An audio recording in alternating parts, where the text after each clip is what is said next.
I'm gay, trans, and I am boosted. Fauci is my savior. Hillary is woke. She-Hulk is my favorite movie. And then what of this? I didn't deserve this. Come on. Eat my meat. We know what's coming.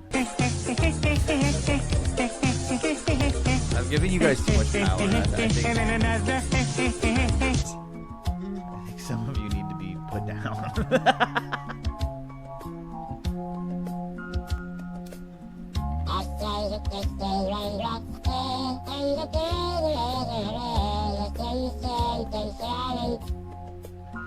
Eat the rich. Those rich with piss bugs.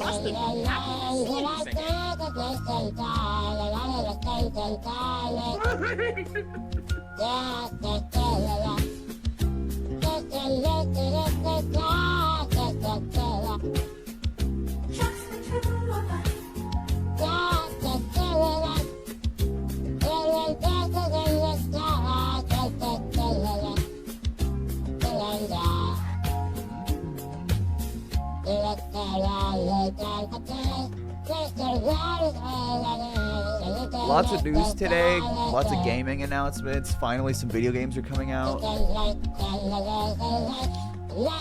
There's a Doom prequel, looks pretty cool. New look at the Star Wars, Snake Eater remake. New emote, by the way, just in time for Sunday. New emote, Peethan Pray. It's Jimmy Levy. No, I don't think Silk Song is real. Yes. He's praying for God, for his soul.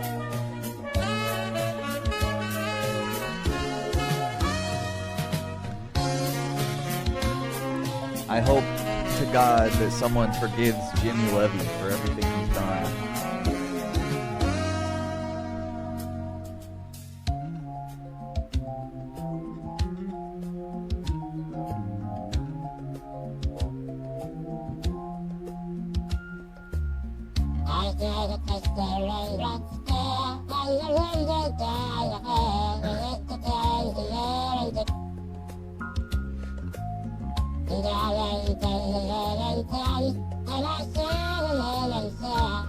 He's asking Allah for forgiveness.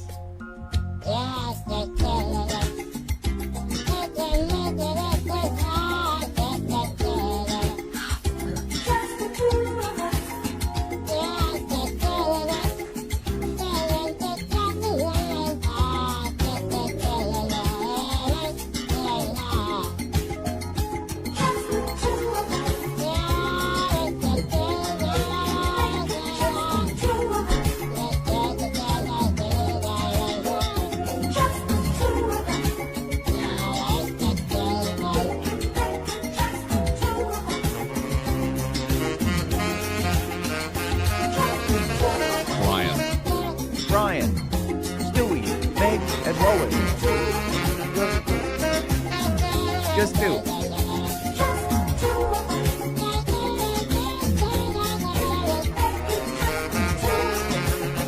I didn't know Glorp was so long. It's the whole song.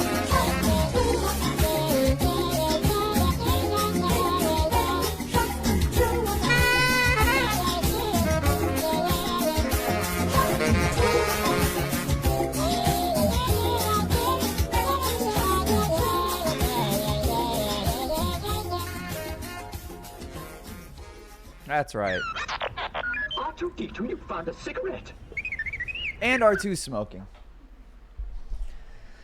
One of the craziest bullies on Earth. TBC Red Rum with a crazy, unique look. Anyway, TBC Peethan is live.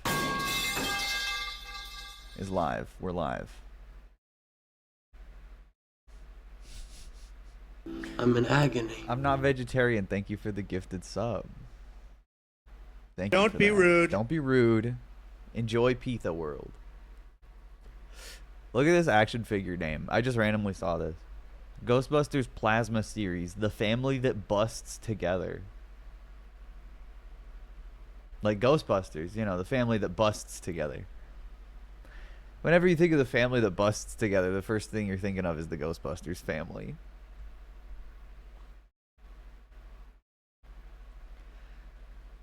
And then you're all still making a toy out of a dead man. On top of that, calling it the family that busts together with literally the ghost of Harold Ramis as a toy. That's Harold Ramis, right? No. Yes. Yes. He died in 2014. And they're like, wait, what if we sold him as a toy? As a ghost? As the family that busts together? Just so many layers on how awesome this is, by the way. Oh, set timer. Timer, 10 minutes. And then, yeah, the goon jar, too.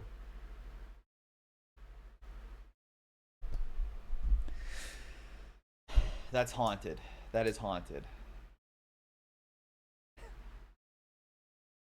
I love that, like, Ghostbusters is not, like, a franchise movie. Like, it would be if they did it right in, like, a funny, cynical way. But, like, the first Ghostbusters is literally, like, about a bunch of, like, scumbag scam artists and, like, idiots, basically, trying to scam people out of money who accidentally save the world. It's not about fighting ghosts for, like, family or whatever. Like, Harold Ramis's character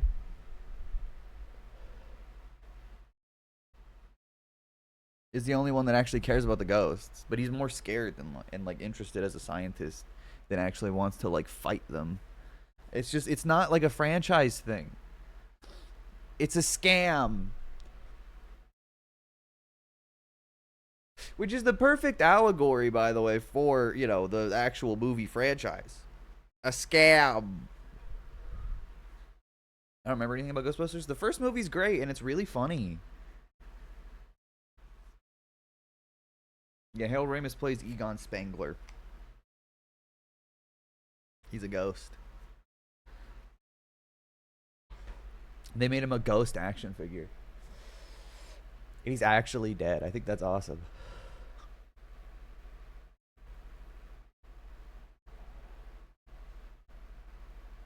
Make no mistake, being the top. I'm a proud top. Make no mistake. Happy Pride. Being the top is not gay. I'm full of cum. Nearly one small business closed this year, and more than 5 people have died. Good. We are by far the worst nation on earth. I'm talking about you. Israel is just Xi happening. Jinping asked me in the Tibetan Plateau, could I define America? I said, yes, one word, pasta. I could just stop for just a second and say, balls. We just made like every that? single person pay 91% tax. That raises over a penny. That's a promise. That's a guarantee. Which country is the biggest? Korea? North Korea. No. Korea? North Korea. No. Korea? North Korea. They're one and the same. What do you mean? Well, you know, Do you think there are a lot of people? nobody. Unity. Died, and I'm very happy for that. It's a Korean unity. Big. Our next question comes from Brian Smith. He's recently... You're so What Korea? ugly. What's the deal here? Do you feel comfortable? I'm a black man. You must come. Guess what? I'm gay. Holy cannoli, Over the man. last 2 years. When was the last time Joe Biden did a State of the Union? Or, I'm sorry, not State of the Union. Town hall. A public town hall like this. Recently... Where you actually, like, stand in front of a crowd of real people asking you questions. Presidents don't do this, like, ever. It's very rare. Usually only happens in an election year. And usually extreme softballs, right? Trump did it too. But, like, Joe Biden could be doing this, like, monthly if he wasn't doing such a bad job. He would get eaten alive if he did this.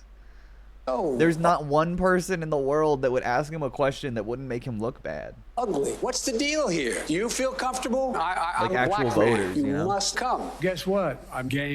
Yeah, you'd have a heart attack. Over the last 2 years, a record 10 Americans committed suicide. Everything is a A record. 10. sign. Is the economy going to get better? No. Is Ukraine winning the war? I don't think so. What do you mean? I don't know. You don't know. No. I wonder why you think that is. I don't know where we are. We are in Wisconsin. Oh, okay. All right, we almost done? No. Whoa. I still don't know where we are. As we said, in Wisconsin, you've just given a talk to a group of... I mean, look, come.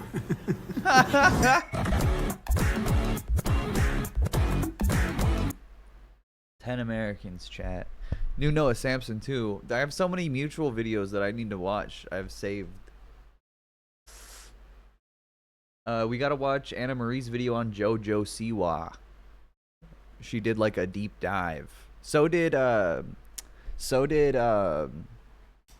Nikki.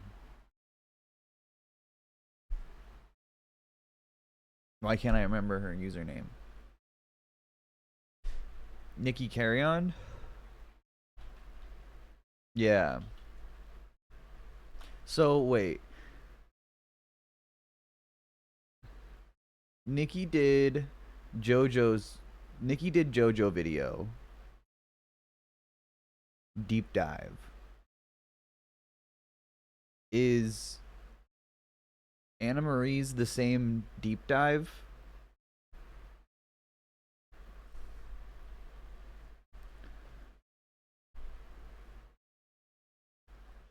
Annamarie's is 2 hours. But it's more about like the downfall specifically, it seems. Noah's videos are generally very depressing. His new one seems silly. That's why I wanted to watch it. Deep dive Xbox games showcase. Yeah, that's what I'm talking about, baby. Deep dive in the gaming. The worst person on Glee. I don't know anything about Glee, to be honest. Skibidi Biden. Do you remember when Donald Trump praised Hannibal Lecter? Yeah, that was weird. He said the late, great Hannibal Lecter. As if he died. He's not real. He's a fictional character.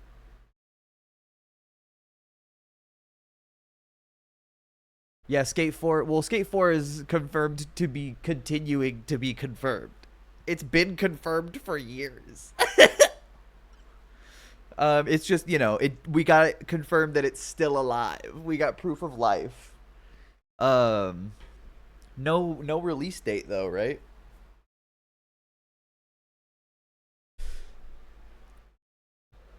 Yeah, I got Nikki's video. Well, no, Nikki did James Charles and JoJo Siwa.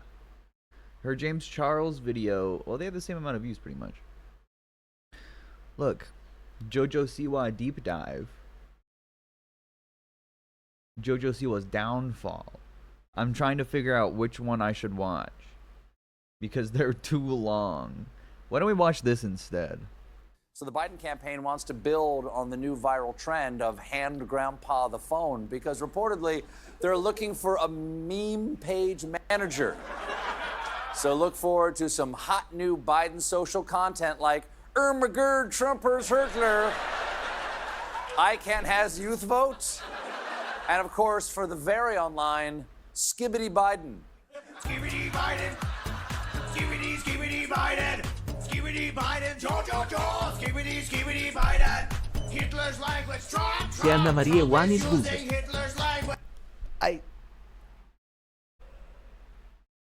I love how little the audience laughs. This is like, I think, a turning point in history, to be honest, in like cultural relevance for these kinds of shows. Because like not even the intended audience understands this. It's outside people's frame of reference so severely that even the people writing the joke, telling the joke, animating the joke don't know what they're doing. It's a reference to something that nobody involved watches. It's like what you see on your, you know that thing you see on your nephew's iPad? But he called it for the very online. Why not call it like, you know, for the youth, for the kids, I guess, for the 4-year-old Biden voters, because that's who this is for. Hitler's language. And I also don't understand the joke here. What do you mean? Trump is using Hitler's language? Joe Biden said that, right? Is that like a quote?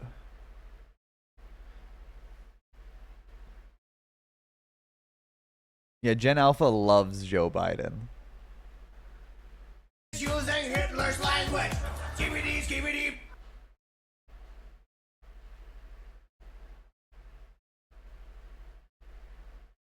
The South Park episode about P-word addiction.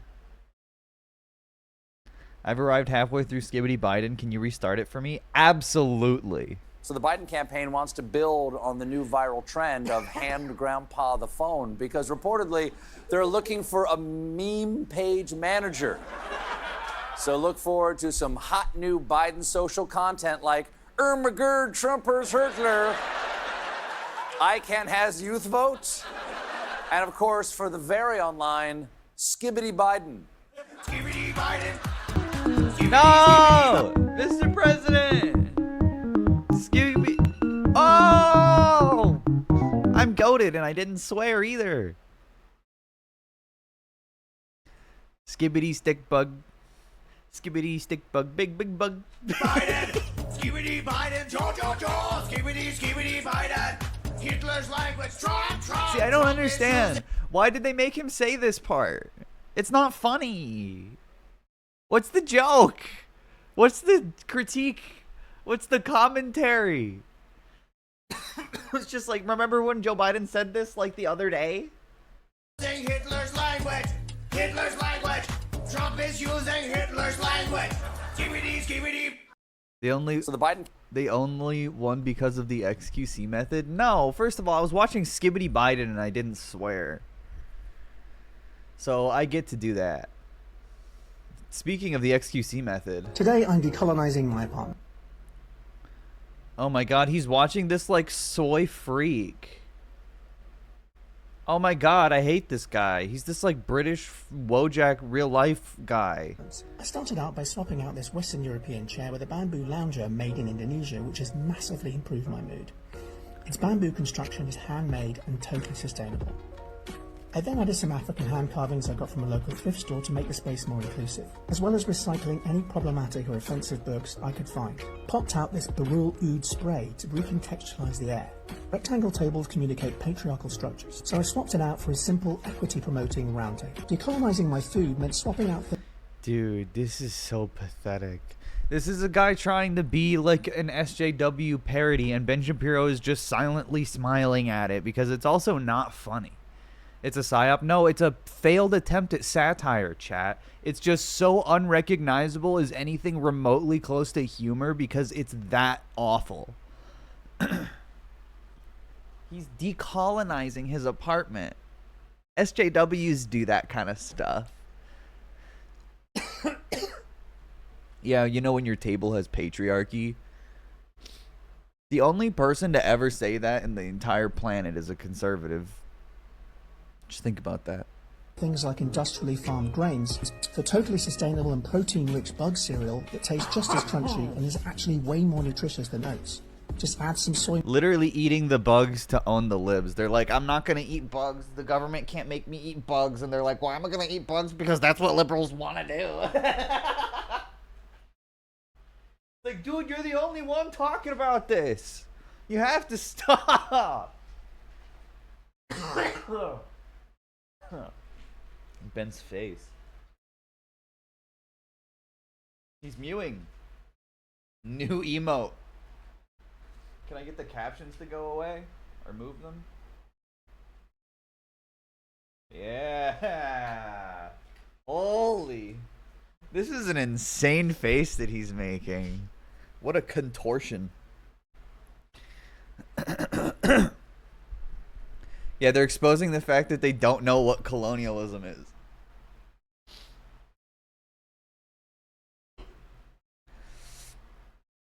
Decolonizing my apartment by putting bugs in a bowl and eating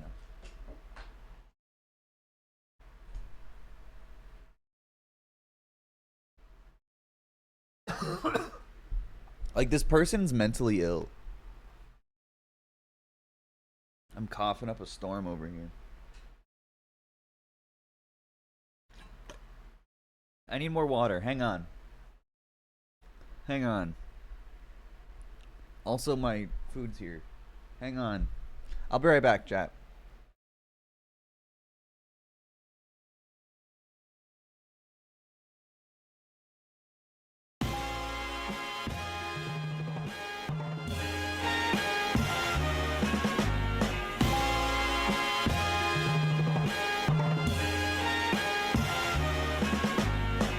I'm on my victory lap. Get it off from niggas who win. Give me a chance that I can swerve all these bitches who win. Give me a glance that I'll be ready when my time come. No foot on the line. I'm ready, I'm ready, I'm ready. I'm leaving today. Don't give a fuck if you like it or not. I'm picking up the pace. Miles ahead of these niggas. I'm moving with caution. Say you was all ahead and losing out. Better show you what I'm about. Ain't had shit to hold on to. It riddled me with doubt. I found a way through. I'm never better. I found my way through. I'm never better. I found my way through. I'm never better. Got so much to prove. I gotta measure. And it's an uphill battling. I'm coming out on top and I won't stop until I drop dead. I'm checking up my boxes. I'm making up my own. Yeah, I'm homegrown. Star round. Barely see the scars now. Save your breath. They all accounted for it. Don't you count me out. Yeah. Save your breath. They all accounted for it. Don't you count me out. Hey, y'all counted for it. Don't you count me out. Never count me out.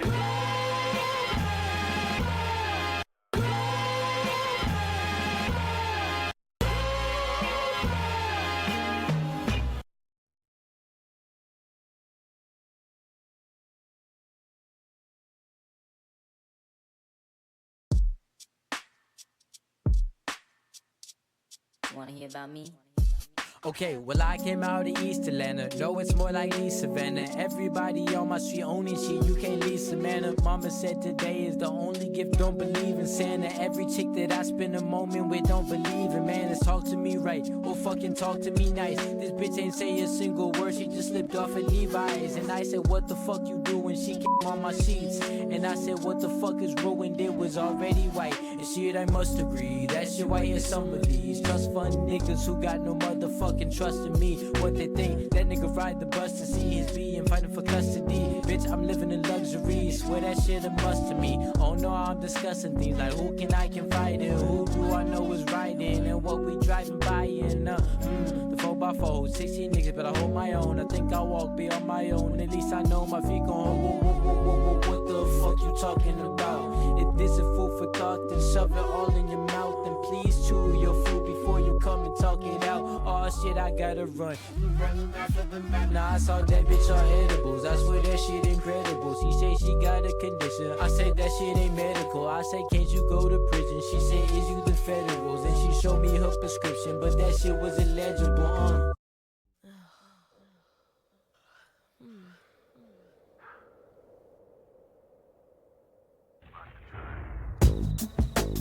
Me, I'm super fly, super duper fly, super duper fly.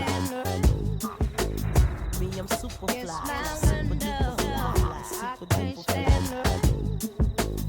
Me, I'm super fly, super duper fly, super duper fly. Me, I'm super fly. When the rain hits my window, I take in me some endo. Me and Timberland, ooh, we sang a jangle. We so tight that you get our styles tangled. Sway your do-si-do like you loco. Can we get kinky tonight like Coco? So, you wanna play with my yo-yo? I smoke my hydro on the D-Lo. I can't stand her. It's my window. I can't stand her. It's my window. We're back. Yes, chat, we're back. Yes, we are. People have tried to tell me I'm not back, but I'm back. Sorry. Hey.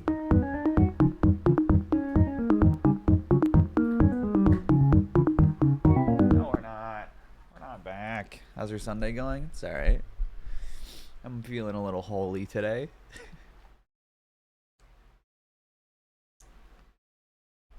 Risen from the grave. Is that a beanie or a peenie?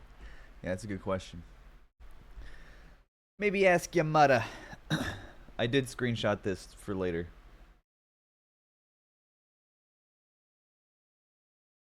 Yeah, my face when they're decolonizing their house, because SJWs do that. Liberals.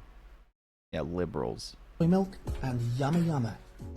This is me moving plants into the centre of the space to make sure they have equal access. Decolonialised our Victorian sink with an ethnic bowl, not forgetting Trotsky. I swapped his colonial cowboy collar for a more neutral unisex collar, and then swapped... I'm sorry. Trotsky's a very cute name for a fucking Boston Terrier like that. You can't tell me that's not. Trotsky for a dog that short and trots around. Our gas oven for a Bulgarian woodstone. It took me a minute to realize this was even a parody. Today I'm... How, Ben? That's just not true. Or he's stupid. Peethan yucky, yeah. Colonizing my part. He's like, yeah, this could totally be real. The guy that looks like a Wojak in real life is totally a liberal, by the way. It's like, no, man, it's always a conservative. Ben included.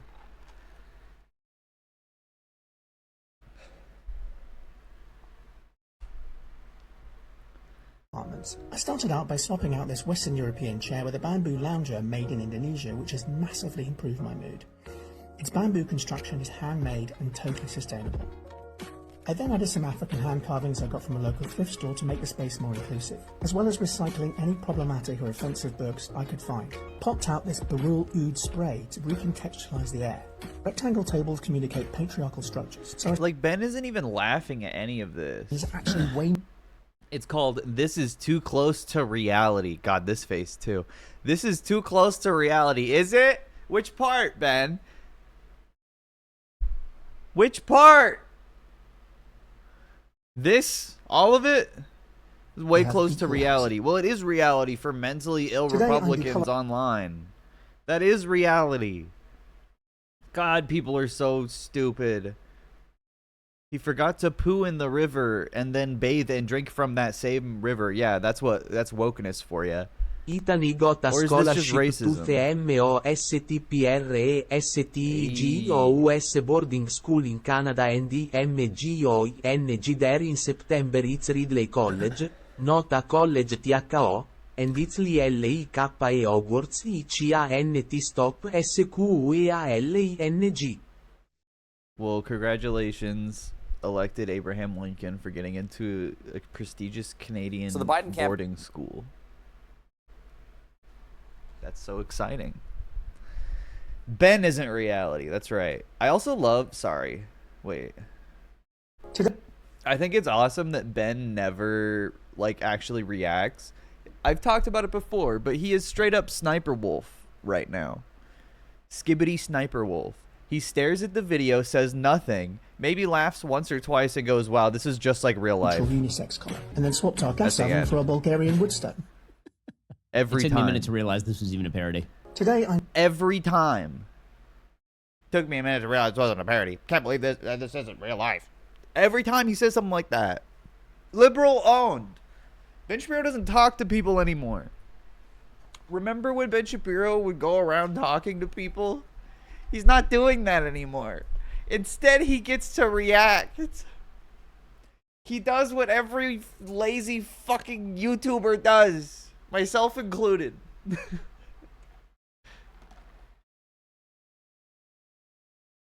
Just staring at videos.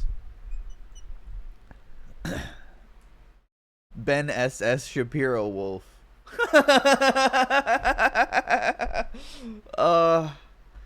Same opinions? Yeah, facts. But my point is, no one harasses Ben Shapiro for not crediting the weird, freakish, you know, mentally ill 4chan users that he reacts to. This is interesting. Same thing. And he steals from people who aren't mentally ill as well. Regular people making content online in the same way. And Sniper Wolf credits people now and still gets 30k dislikes on every video. That's interesting. How'd that happen?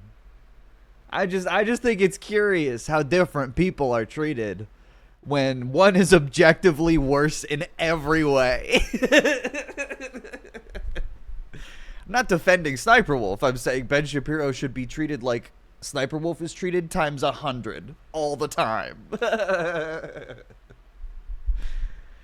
Yeah, Ethan is online, admits he's lazy. Most narcissist on YouTube admits, yeah, for admitting that I'm lazy. It's something that narcissists do all the time.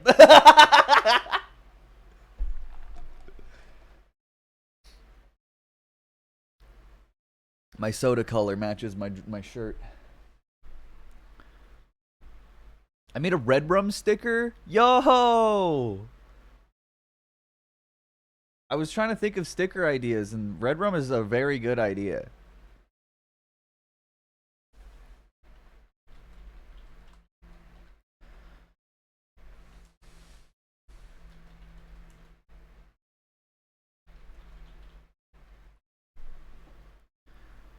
Free Red Rum. From this mortal coil, let him die. That's so sad. Where is it? Fan art. Where's the Red Rum sticker? I need to see it. Yo! They cloned him! This is fire. This is fire. I would totally... Yeah. Little Red Rum. Oh. It's the bulldog they cloned from my most recent video. That's awesome. That reminds me.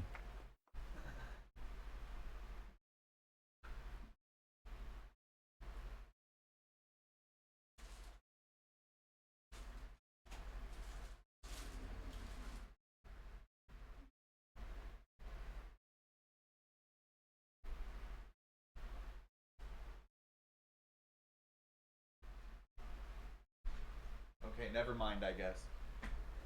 False alarm. I forgot, I guess. I don't know. I was looking for a sweater that I had that I was going to show on stream, but I can't find it. I think it's downstairs. Yeah, Red Rum died a year ago. Yup.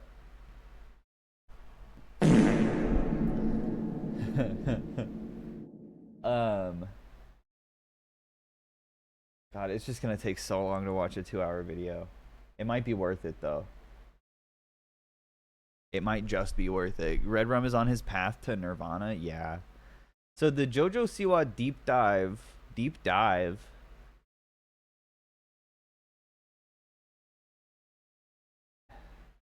I don't know how far back it goes. There's so much. I'll start with Annamarie's, and if there's more context needed, we'll go to Nikki's. Because this is specifically about the recent stuff, right? I know JoJo has so much lore. I want to make a video too, but I don't know all of this. I only know like 10 things. And it recovers everything? Oh, around her all her life, but I'll save that for 2024. Oh, okay. Wait. Okay.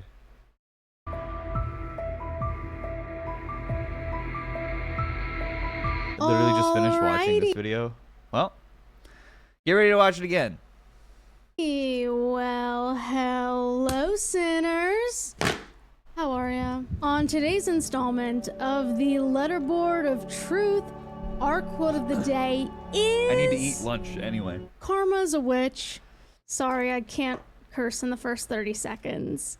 Thanks, YouTube. Is anyone else tired of hearing about JoJo Siwa? I know I am. So, let's talk about JoJo Siwa. JoJo's transformation from a larger-than-life child star who wears big hair and sparkly outfits to a former larger-than-life child star who wears big hair and sparkly outfits and also insane clown posse makeup has been super fascinating to witness. However, after falling down this bedazzled rabbit hole, I've learned there's more to JoJo's butchered Black Swan cosplay than meets the eye. The controversy surrounding her single Karma has been nothing short of chaotic, and it seems like our new bad girl is up to some shenanigans every week. While the styling is pretty unique, If having a bad girl era means partying with child predators and exploiting children, then yeah, that's bad, girl. The lesbian community is in desperate need of crisis management, and if anyone's gonna step up to the plate... Wait. Is JoJo a lesbian? I thought JoJo was bi.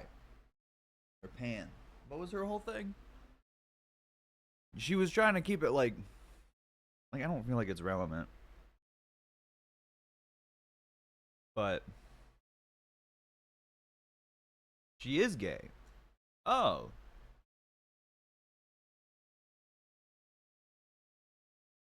Queer at least. I love the at least. Something. At least. It's the lowest. I know what you mean.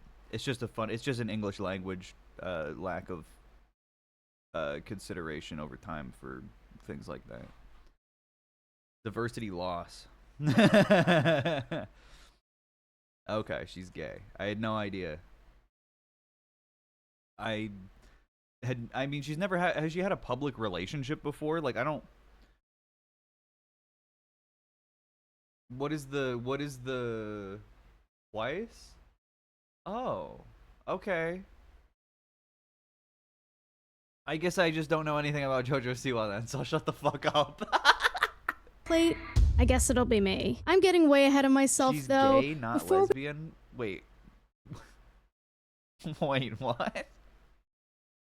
We examine why JoJo's forced edgy persona has dominated news cycles, let's travel back in time. Going over JoJo's rise to fame, her origin story, if you will, is essential in understanding how JoJo became who she is today and why all this was bound to happen. If you're only interested in a certain era or the present day drama, feel free to skip around using the chapter markers in the description. But for the rest of you, grab a snack, grab your JoJo juice as we figure out, is karma a bitch, or will JoJo come back like a boomerang? And as always, don't go and harass anyone I mentioned today. Please keep the discussion in the comments. Cool?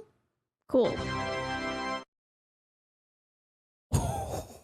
I did not mean for that to happen. Oh my god. Okay, we're keeping it. Joelle Joannie Siwa. Born on May 19th, 2003 in Omaha, Nebraska to parents Tom and Jesselyn Siwa and older brother Jaden. According to Western astrology, JoJo's sign is Taurus, but according to her mom, JoJo's sign is dollar. It seemed like JoJo was destined to be in the limelight at an early age if Jess had anything to do with it. She owned 3 dance studios in the early 2000s, which is where JoJo began her training. But dance practice didn't start and end at the studio. When asked about JoJo's early childhood in a 2019 Rolling Stone article, Jess said, "From then, I literally ran with it. We had a CD player in our kitchen, so I would always be making mac and cheese and say, oh, let's do a dance.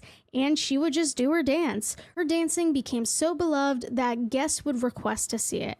I would literally wake her up at night and she would do her dance," Jesselyn recalls. This was around the time she began entering JoJo into dance competitions, though JoJo wasn't even out of diapers, mind you. Side note, you know how you could scrub through a YouTube video and see which parts are the most replayed? Well, I couldn't help but notice that the frames with the highest peaks are when a 2-year-old JoJo Siwa kicks her leg in the air to do a tilt. And why is that? Anyway, I'm about to drop the bombshell of YouTube. What the fuck?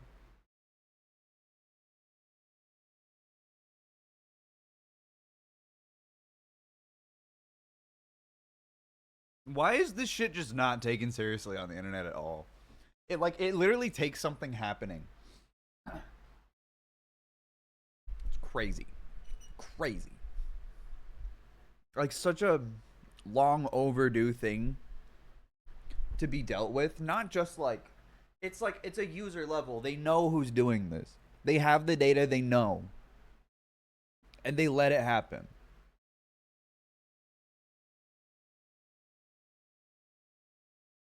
Yeah, take that shit down.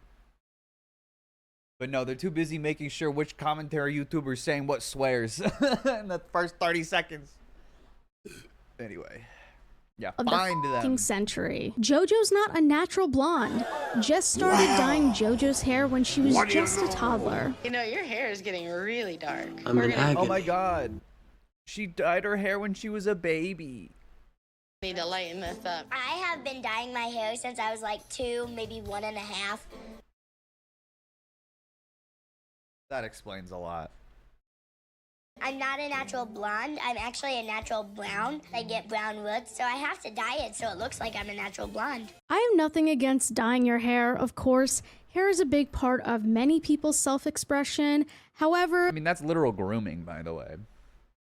the problem comes in when you're applying those harsh chemicals to a child's scalp. I don't think it needs to be said, but in case you need convincing as to why this is bad, Professor James G. Wagner, PhD of Pathobiology and Diagnostic Investigation, explained, "We generally consider children as more sensitive to toxicant exposure. Lower body volume means higher doses. Growth and development of some body systems, especially those responsible for endocrine, metabolic, neurocognitive, and reproductive functions, can be sensitive to DNA-altering chemicals, and host defense systems may not be fully mature to detoxify foreign substances. While the physical risk factors may be obvious, I feel like the potential psychological effects would be tenfold. As a mother, what kind of message are you sending your kid when you're actively trying to hide a natural feature of theirs? I'd imagine teaching your child to be ashamed of a part of themselves at such a young age would have a detrimental effect on their self-esteem. Yet for Jess, this was the first step in making her child pageant moms are I mean, they are pedophiles' biggest allies. Pedophiles' biggest shooters are pageant moms, pageant parents. Like, they enable this because it gives them money and validation and attention. It's cultural. I knew it that goddammit I turns you gay, but the booby. Like, I think a big reason why drag triggers so many conservatives is because it is literally consensual. Because people are choosing to do it when, like, beauty pageants are fine because the kids aren't people. They don't choose to do it. It's forced unto them, and conservatives love when that happens. Conservatives love forced conformity, but they hate when independence is you know, actually expressed. You know?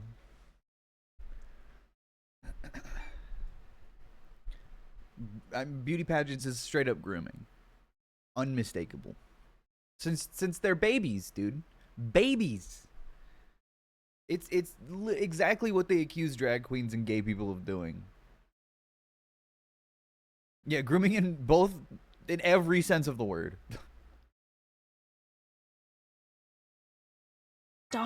But the true catalyst was an encounter with a fellow stage mom at a community theater audition. This mother claimed that she wanted to move to California and turn her daughter into the next Hannah Montana, but just wasn't having that. I always forget Annamarie's from New Jersey until it jumps out. Her daughter. Hey, respect. Italian solidarity. Forcino.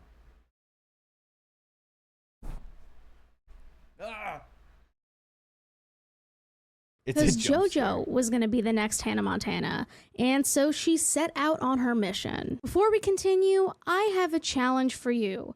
Google you or your loved one's legal name right now. Oh, you don't want to? Well, I triple dog dare you, so you kind of have to. But you might be surprised at how much of your private information is out there. And I mean your home address, phone number, health records, anything you could think of that you'd want to keep private. When I typed in my mom's full name, I was taken aback by how much sensitive information I found, and that was just from one Google search. This is what data brokers do though. They sell your information to scammers, spammers, and anyone else who wants to know more about you. By checking out today's sponsor, Aura, you can see which data brokers are selling your information, and they'll automatically submit opt-out requests, protected fluid roll. You may the heart scene that's orgy and at just 5 years. Gwen Garbo, thank you for the prime. Semi-ethical reacts. Years old, JoJo and Jess embarked on their first trip to LA to kickstart JoJo's career. I should clarify that JoJo was the 5-year-old, Jess was probably like 30 or something. But it wasn't until a few years later when JoJo made her reality TV debut. In the meantime, she was homeschooled every year except for one semester in 3rd grade. According to JoJo, she tested very advanced for her age in kindergarten, so her family waited 3 years to register her for public school. And so I did classes at the zoo and just like fun stuff for a few years. And then I went to normal school, got state tested, and I was her for public school. Semester in 3rd grade. According to JoJo, she tested very advanced for her age in kindergarten, so her family waited 3 years to register her for public school. And so I did classes at the zoo and just like fun stuff for a few years. And then I went to normal school, got state tested, and I was fine. I was very ahead, very advanced still. So I was like, school's not for me. Then that next year, this is what I mean when I say started homeschool is child abuse, because it is. Working in the industry. Then in 2013, Jess submitted audition tapes of JoJo for the 2nd and final season of Abby's Ultimate Dance Competition. This was a spin-off of the hit Lifetime series Dance Moms, where a dozen or so dancers from across the U.S. compete for $100,000 in a scholarship to the Joffrey Ballet School, one of the most prestigious dance studios in North America. JoJo came in 5th place, which is still impressive considering she was the youngest competitor that season. And even though she lost the competition, JoJo won the network executive's heart. She was one of those rare personalities that I couldn't stop thinking about, executive producer Brian Stinson tells Rolling Stone. Jesselyn and JoJo relocated to Los Angeles while filming the series, and while JoJo placed 5th, the producers saw raw and unfiltered catnip for reality. Producers said the same shit about Amanda Bynes, and it's so creepy. Just like, oh, I couldn't stop thinking about this child. I recognized all the amazing talent and potential in this child. Go work with an adult. Go on, get out of here. Go find that in a real person that isn't in fucking elementary school. Please. How is this normal? Certified pedophile. TV fans. Soon after, JoJo made her first appearance on Dance Moms in Season 4, Episode 3, titled Abby Strikes Back, during Abby Lee Miller's auditions in Orlando. I say appearance generously, but if you look closely, you can see JoJo and her giant bobo in a few shots. That's JoJo so and her intentional. God, it's so obvious that they were just like, yeah, obviously we're gonna put this giant, stupid, colorful bow on her head so you could see her in every shot. Turn next season in Episode 3, aptly titled JoJo with a Bobo, to replace Chloe and Christy after they left at the end of Season 4. However, Abby didn't give JoJo her ALDC jacket, signifying her as a permanent member of the elite team until Episode 11, Nia's Last Chance. But this is Abby Lee Miller we're talking about. Of course, she didn't just hand JoJo her jacket. Are you kidding me? Instead, she assigned homework to the other dancers where they had to list reasons why JoJo should be on the team and why JoJo should not be on the team. If you think this sounds like hazing, you'd be right. Abby Lee Miller and or the producers at Lifetime forced these little girls to haze another child, which is already messed up in itself, but JoJo was the only dancer in the entire series to endure this strange initiation. The first reason is sometimes The she's only very loud. one? Sometimes she's off in the group dances, and sometimes she's a little too crazy. All right, what are the good things? Demonic, kind, dude. Actually She puts a lot of satanic. hard work into our dances. Okay. You had some timing issues, sometimes a little too loud, but she's very dedicated and hardworking. You respect us. Good word, respect. You're still getting used to picking up in 2 days, and obviously you're crazy in public.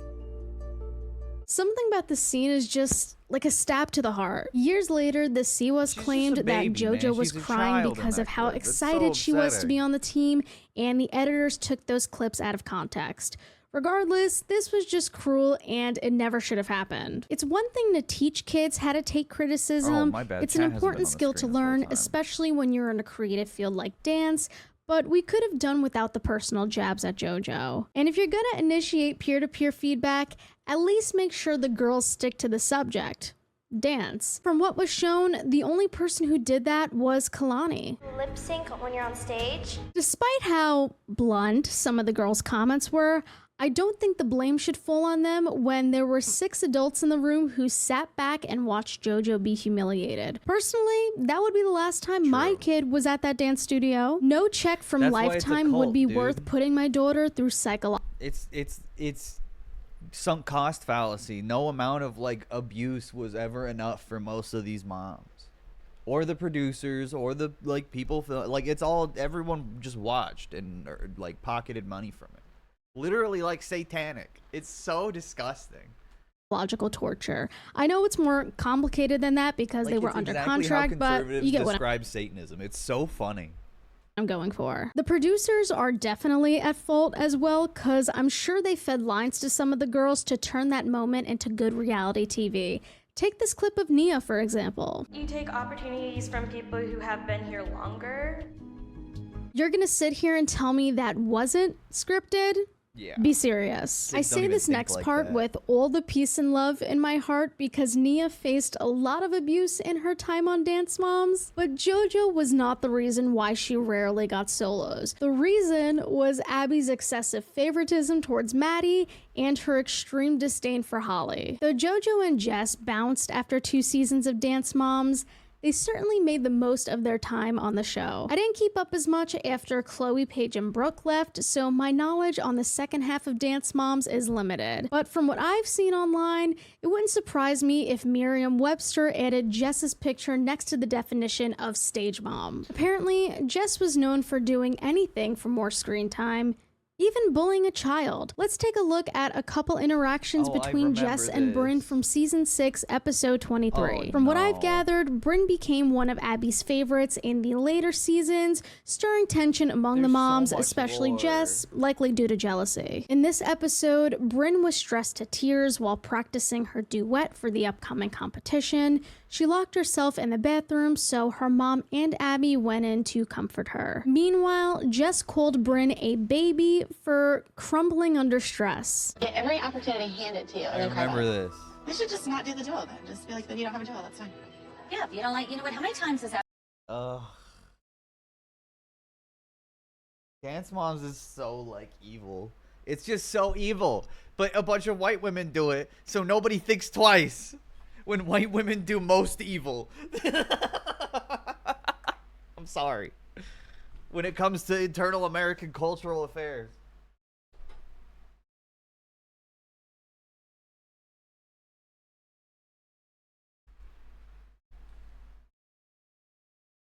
White women do a lot of evil in this world.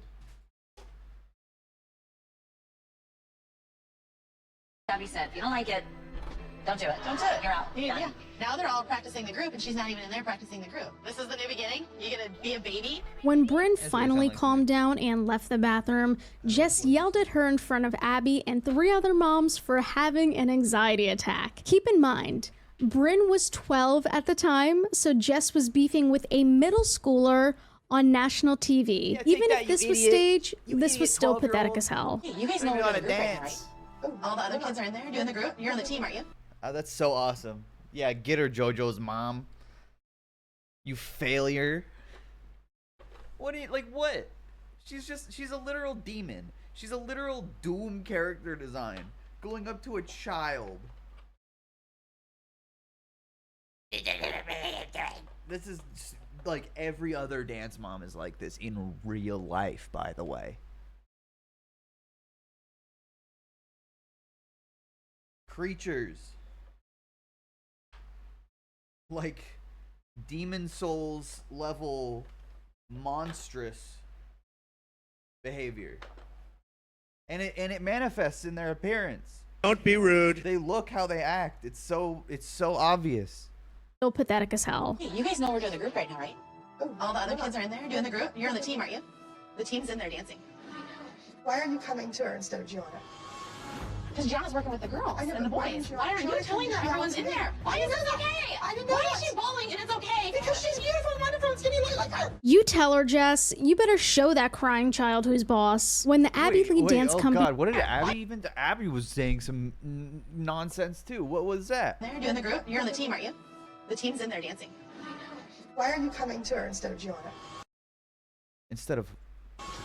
Because Gianna's working with the girls and the boys. Why are you telling her everyone's in there? Why is this okay? I didn't know. Why is she bawling and it's okay? Because she's beautiful and wonderful and skinny like her.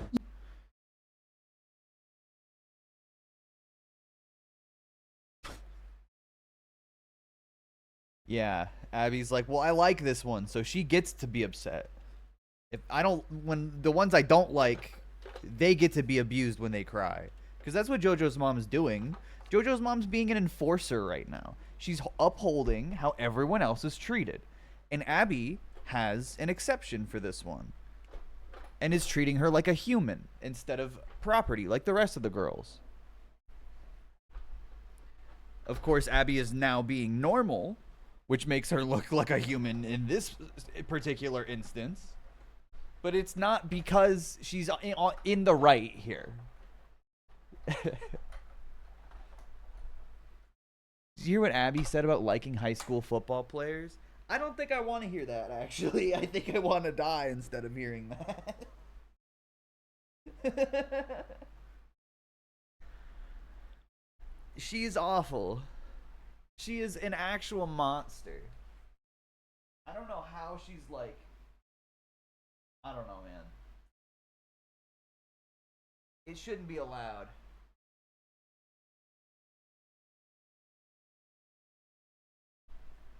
I had an idea, chat. Since this video is so long, we can the bus driver can be watching his YouTube shows while he's trying to drive the bus. It's like a podcast. It'll take me a moment to set it up. You tell her, Jess. You better show that would crying Vinny child say? who's boss. When the Abby Lee dance company was at the competition, Bryn's duet partner choked right before their number. However, his mother told Abby and the group that Bryn was the one who backed out. And of course, Jess had to talk her shit. The girl, she don't want to get it. Bryn? Yeah, Oh, she needs to do it.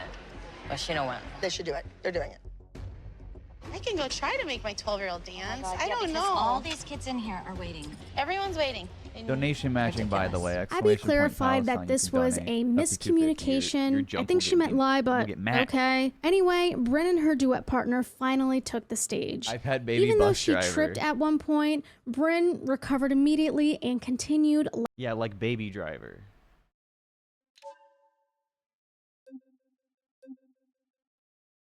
I think I'm ready for the streets of like San Francisco, for example.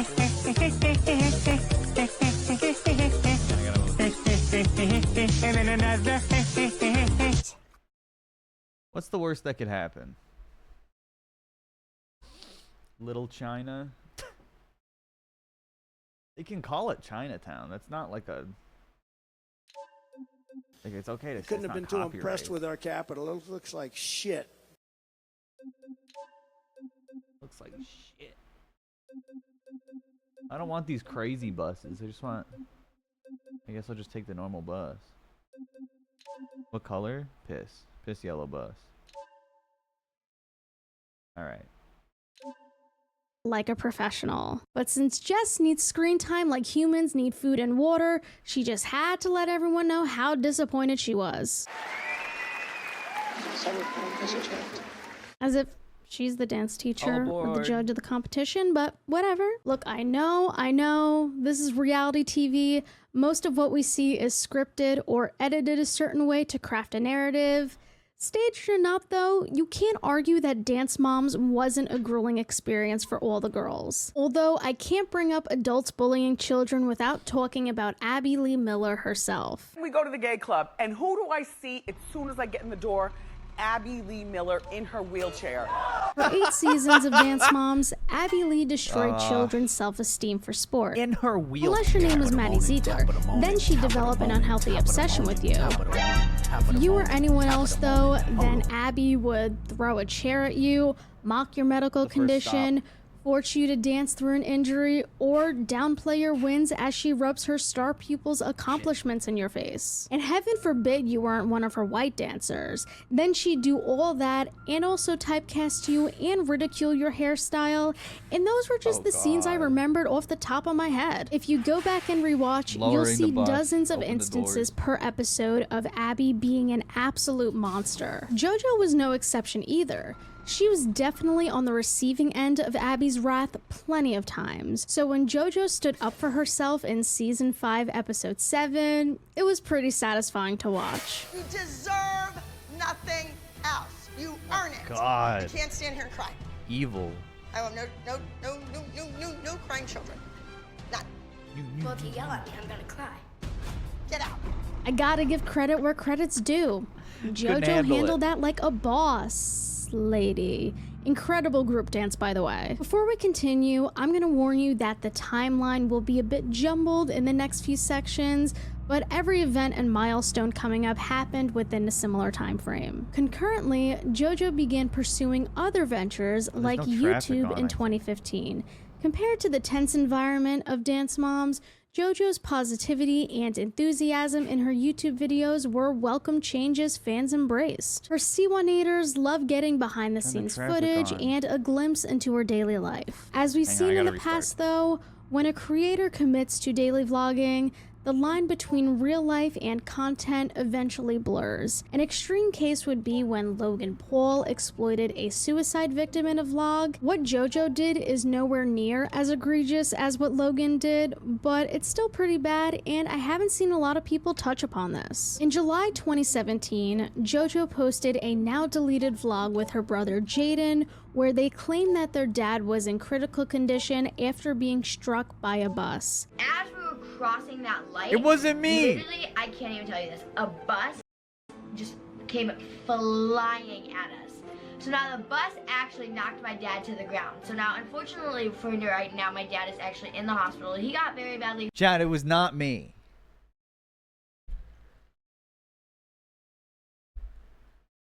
I am one of the best bus drivers in the city. It would not happen. I have an alibi. I was driving my bus at the time, and she didn't say it was a big piss yellow bus. I have a big piss yellow bus. She didn't say it happened to a big piss yellow bus. Shit, I'm driving a white bus.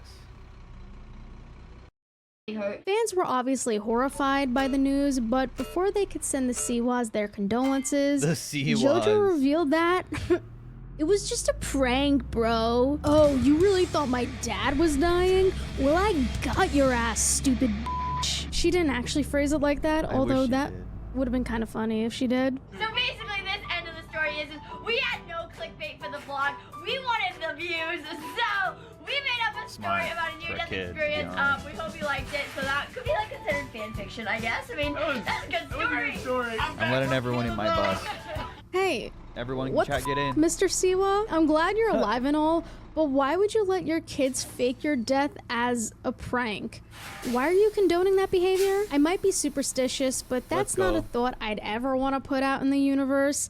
Even at JoJo's age, I couldn't imagine joking about losing a parent. Superstitions aside, though, this was just a very tasteless and insensitive joke. Given the size of her audience, I'm sure at least one of her fans has lost a loved one to a tragic accident, and I doubt they appreciated the clickbait. As you'd expect, it was not received well by viewers, so JoJo came out and apologized in her next vlog. Alrighty, well, I have to tell you guys, I'm very sorry for Can we stop video. for McDonald's? I know it was a lot of clickbait, and yeah, Chad, we'll stop on McDonald's on the way. You know what? I bring this situation up not as an attempt to cancel a 14-year-old JoJo Siwa, but as a way to establish a pattern of attention-seeking behavior, which we will definitely see more of down the line. Other than this minor hiccup, JoJo's vlogs were still popping off, and so were her music videos. Not to spoil anything, but Karma wasn't JoJo's first song. Her initial debut into the music world was in May 2016 with Boomerang, and as of May 2024, it just hit 8 billion views.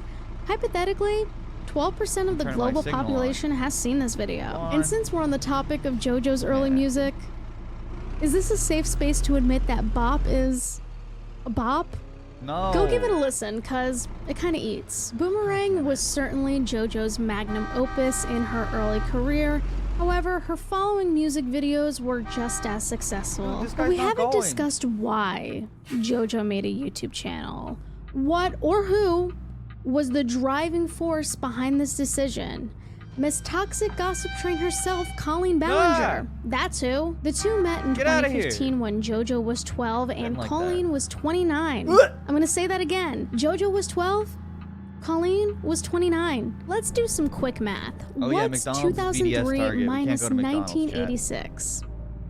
Correct. That would be 17, making Colleen Ballinger 17 years older than JoJo Siwa. Colleen was a senior in high school when JoJo was in utero, to put it in perspective. They're not related in any way, so why the f would an adult woman want to befriend a kid half her age? I find it hard to come up with a non-creepy explanation for that. Colleen Ballinger being weird with minors, this just in, fork found in kitchen. As JoJo explained in an interview with Howie Mandel, the Dance Moms cast, excluding her and Nia, were invited to a party hosted by Todrick Hall. Colleen came dressed as Miranda Sings to surprise the girls, and JoJo and Nia were bummed that they missed out. To make it up to them, Colleen arranged a dinner date with the Siwas and the Frasers. Apparently at this dinner, Colleen gushed over how much she and her family loved doing YouTube, and this motivated JoJo to create her own channel. And a lot of her early videos, at least the ones that are still public, featured Colleen/Miranda Sings. In their very first collab from October 10th, 2016, JoJo taught Miranda how to twerk. JoJo, okay. You cannot do that. Why not? That will entice all the people. You cannot be twerking out the body like that. Well, you pop in the booty. If you want to dance with your legs spread, you can do that. You're just like, legs bouncing. If you're bouncing like this, it's better. But it's my turn to teach. Hey. What? There's no realizing your shirt says milk all over it. You drink milk? Yes. You know that comes from a private part?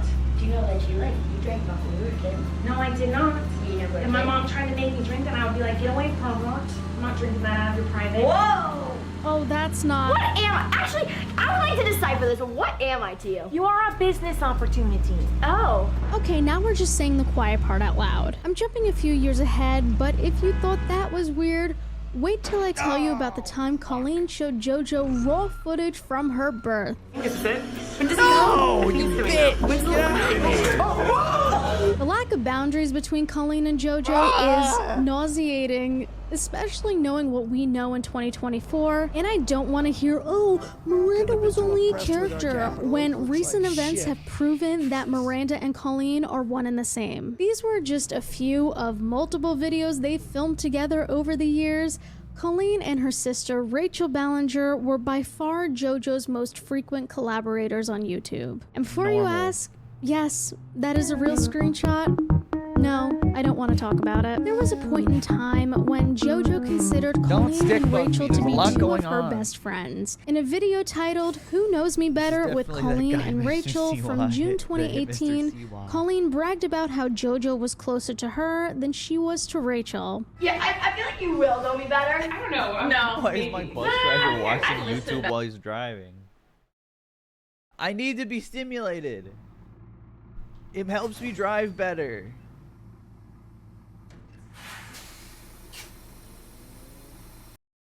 I'll put on Temple Run after this. Better than Colleen. That's true. I feel like you'll know me because you're more like me. But I feel like we're closer. Yeah. No offense. Totally normal thing for two adults to be arguing about who's closer to this child. Random Me, child. me. I'm going to ask again. Why on earth would two grown adults want to be best friends with a minor? And I'm sure this was all innocent on JoJo's end too. I'm not blaming her for wanting to be friends with her idol. However, as the adults in this situation, it was up to Rachel and Colleen to set the appropriate boundaries. Instead, they've exploited their power dynamic with JoJo throughout the entire time they've known her. For now, I'm gonna put a bookmark in this topic, but we will be revisiting the Ballinger sisters later on. But Dance Moms on YouTube were only the beginning for JoJo. After 2 years of dancing with the ALDC, the Siwas officially left the show. JoJo revisited the studio in season 8, but besides that, she was no longer on the elite team. Viewers were led to believe that the Siwas left because JoJo didn't want to perform a ballet duet with Kendall. What actually triggered the departure was the fact that JoJo signed a contract with Nickelodeon. Apparently, the dancers' contracts with Lifetime made seeking outside opportunities very difficult. Plus, the Siwas always viewed dance moms as a stepping stone to bigger and better things, so their abrupt exit was inevitable. But before she became Nickelodeon starlet, JoJo's talent manager Karen Sterling secured a deal with Claire's at the end of 2015. Establishing JoJo Siwa's trademark, her bows. This could not have been a more fitting partnership. I'm not exaggerating when I say that without Karen Sterling, JoJo Siwa, the brand, wouldn't be the bedazzled business empire it is today. Claire's did a test run in spring 2016 to see how JoJo's signature bows would sell in stores, and to call it a commercial success would be a downplay. Not only were JoJo's bows one of Claire's best-selling items ever, but they also saved Claire's from financial ruin. To quote Claire's executive Julie Splendoria, JoJo came at such a critical moment in time, knowing that kids were so influenced by their phones. According to Splendoria, revenue from the JoJo partnership has exceeded all historical best-selling brands and artists for Claire's. I think it really did set the stage for retailers to get behind social media stars in a major way. For the next few years, JoJo bows were a must-have item in every tween girl's wardrobe, much to the dismay of some adults. Several primary schools across the UK banned these bows because they didn't comply with the dress code. One mother told The Telegraph that JoJo's bows were banned at her daughter's school because the girls would get competitive with each other. Like, who has the most bows, who has solidified fermented milk? Don't bring that onto my bus, please. Hang on, I got more passengers to pick up. The limited edition ones, etc. Ironically enough, 8 years later, their mom would become obsessed with Stanley Cups. Oh, how the turntables. JoJo's astronomical success caught Nickelodeon's attention, so they signed her on for an overall talent deal. They were determined to make JoJo the newest teen star. I guess Jess's efforts to make her the next Hannah Montana paid off. JoJo's first ever special with Nickelodeon, JoJo Siwa My World, launched on August 12, 2017. This was a 22-minute documentary about JoJo's rise to fame. She also appeared in other Nickelodeon shows like The Thundermans, SpongeBob, and the School of Rock TV series no one asked for. Look, I'm as progressive as they come, but sometimes tradition isn't always a bad thing. Hollywood in general needs to stop taking advantage of our nostalgia to make a worse version of something that existed fine on its own. And while we're on the subject, can you name one person who has done more for the lesbian community than Katie from the OG School of Rock? I'll wait. While JoJo's acting venture was just budding, her music career was in full blossom. In fall 2018, JoJo announced Dream, the tour, set to begin in 2019 following the releases of her 2 EPs, Dream the Music and Celebrate.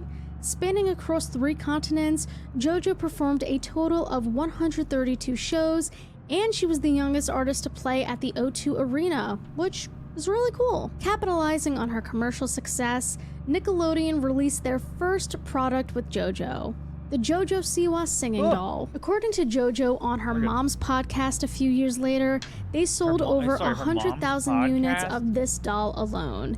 And that release was followed by more dolls, more bows, backpacks, jewelry, slime, a drink, jewelry, blankets, potato. If that wasn't enough JoJo for you, she also opened a clothing line with Target called JoJo's Closet, where fans can wear outfits she's worn on stage. In short, go on Google and type JoJo Siwa followed by an item name, and odds are it probably exists. Though she was signed with Nickelodeon, JoJo was still working with Claire's.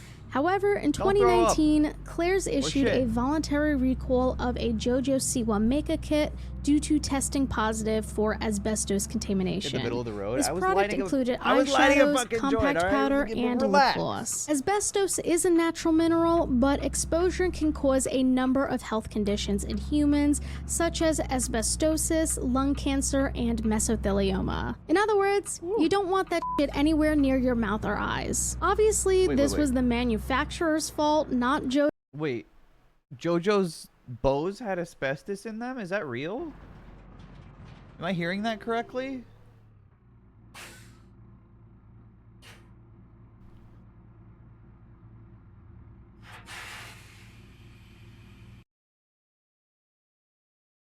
Exposure issued a voluntary recall of a JoJo Siwa makeup kit due to testing positive for asbestos contamination. In the makeup This product kit. included eyeshadows, compact powder, and lip gloss. Asbestos is a natural mineral, but exposure can cause a number of health conditions in humans, such as asbestosis, lung cancer, and mesothelioma. In other words, you don't want that shit anywhere near your mouth or eyes. Obviously, this was the manufacturer's fault, not JoJo's, but as the face of the brand, it was her responsibility to address the recall. Recently, it's been brought to my attention that there's been a problem with one of my products in Claire stores.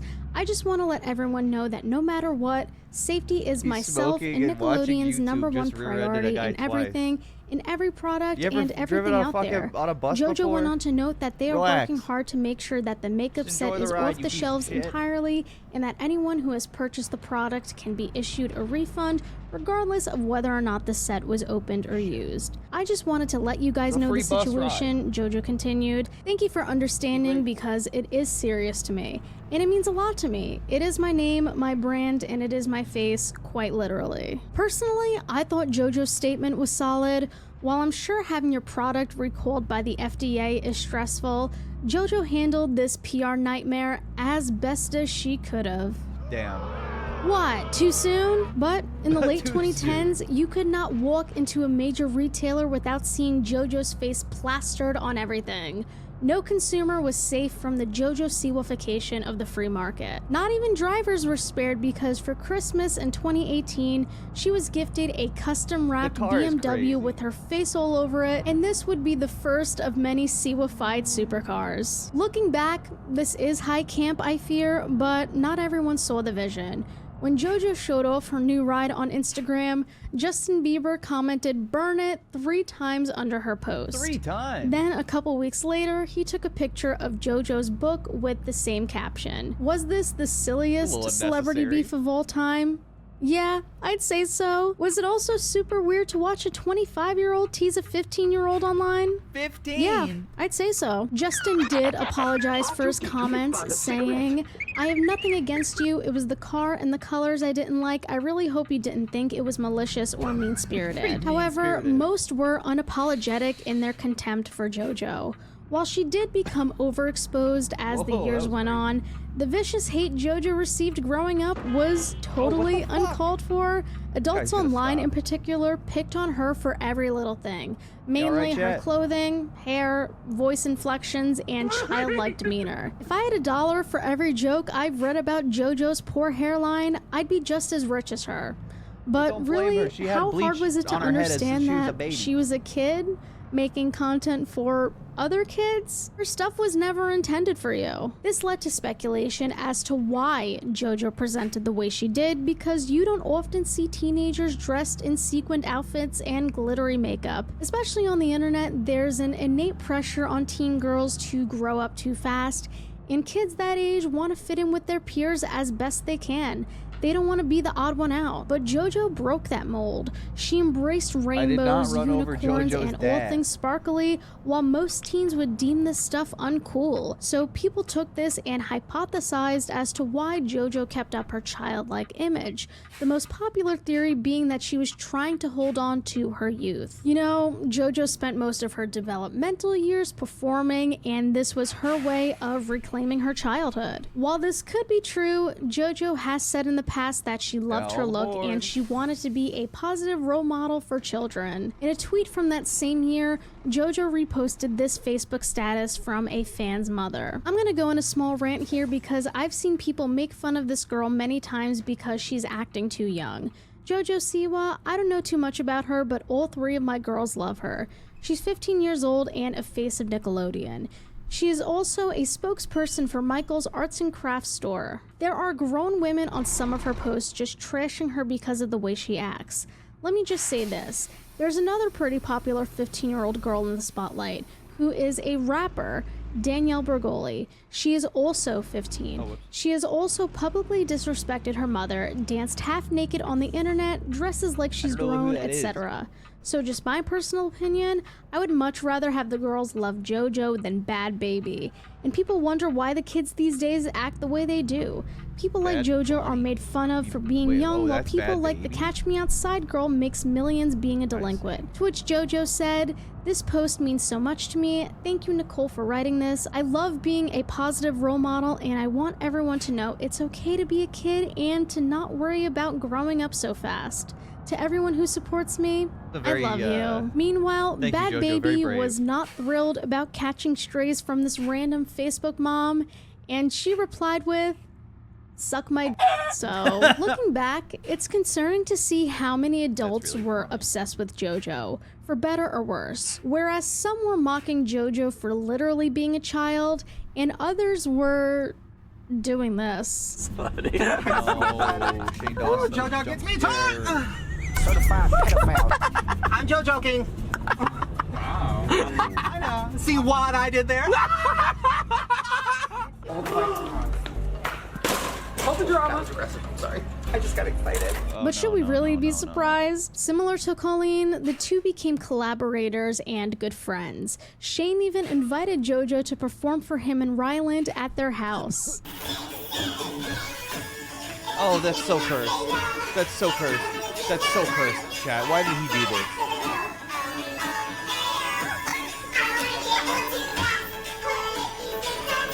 this? Ooh, that's a Dateline episode, allegedly, for entertainment purposes only. I'm sure clout was a huge motivator behind their collab. Yeah, come over and JoJo had her finger on the pulse of young people at the time, and we all know how Shane allegedly feels about young people. In a hypothetical sense, of course. Place. In all seriousness, a lot of chat, first place in the bus.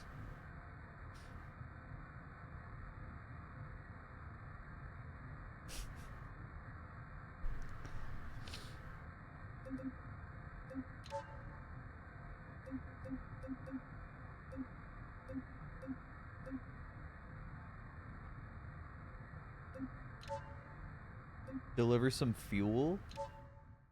We can deliver fuel, I think. I think I'm qualified to operate heavy machinery. He actually won somebody? Nobody clipped that? Come on. Everyone forget, yeah. I'm a good bus driver. You guys saw I was killing it. Now I'm gonna deliver some fuel. Because I want to get through this video and I want all the lore, but I'm understimulated. And I like driving a big truck. Are you forklift certified? Come on, I mean, watch me. Look at, that's what Joe Biden says. Watch me. Watch me, Jack. You think I'm not qualified, Jack? Just watch me. Watch me. Too late. I'm already in the Oval Office. Arrive at the destination. Wow, what a beautiful drive. Oh, fuck. Did I not turn on traffic? Oh, no, there's traffic. Yay!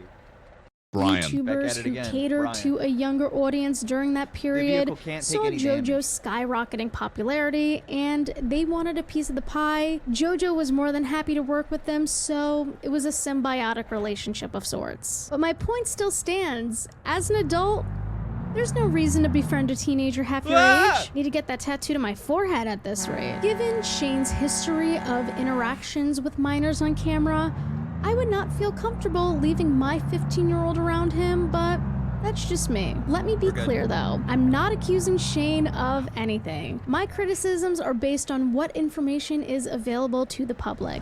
But coming to Tana Mongeau's defense after she got criticized for dressing as Ho-Ho Siwa for Halloween did not help his case. Tana justified her actions by saying she wasn't intentionally sexualizing JoJo. According to her, she was going for a costume with the same vibe as a sexy schoolgirl or a sexy Girl Scout. Tana shot herself in the foot with that explanation, in my opinion, because a sexy version of anything child-related is creepy. But JoJo was fine with the costume, so that made it all better. No, it didn't. Obviously. JoJo was still underage, so that wasn't really her call to make. Again, the adults around her were responsible for setting the appropriate boundaries. Now, we can't talk about inappropriate boundaries without mentioning James Charles. No. In case you're unaware, James Charles has a minor problem. Literally. Ooh, that might get me sister sued. Anyway, in 2021, James admitted to sexting 2 boys under the age of 18, and many more alleged victims have come forward since. When James and JoJo gave each other makeovers in August 2020, mid-quarantine mind you, we weren't aware of these allegations. However, in the year prior, James was accused of being too, forward with the straight men in his life, namely Grayson Dolan. A sleeping bag so you can be warm and cozy with me in it. And camping and just like nature and then being with the wild. Okay, it's good enough. I love a good load. And okay. I am pretty hungry, but can you just like bang me instead? My first wish would be for my dear friend James to get a boyfriend so I can get a little bit more personal space. Right, but I don't do relationships. Oh, you don't? Okay. Well, I was really hoping that could happen. Okay.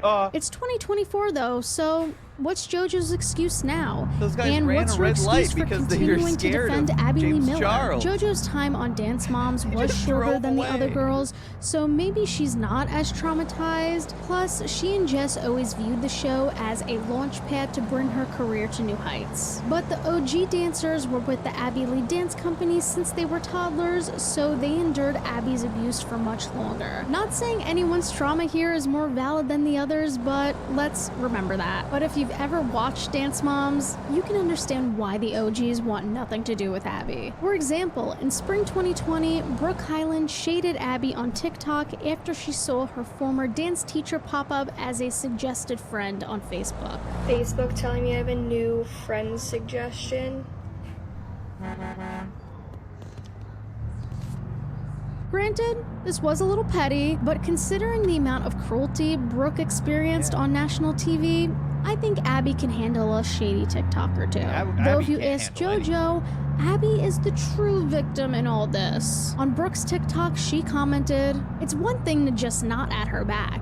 It's another to post it," she wrote. In an Us Weekly article posted the previous weekend, JoJo said this. "I actually talked to Abby the most out of anybody from the show," she said. "She's great. I think Abby got hurt by a lot of people, and it's really, really, really sad that a lot of the people don't talk to her anymore." She continued saying, "It's just sad because Abby is a really good person. Even though you see her yelling and screaming at children on TV, like, Abby made 7 stars. I wouldn't be doing this if it wasn't for her.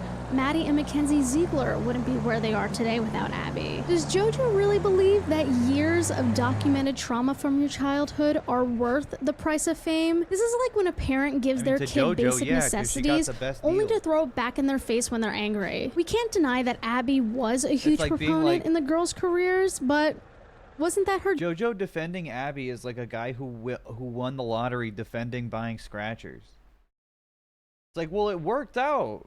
If you just keep buying scratchers, one day you win. That's how it works.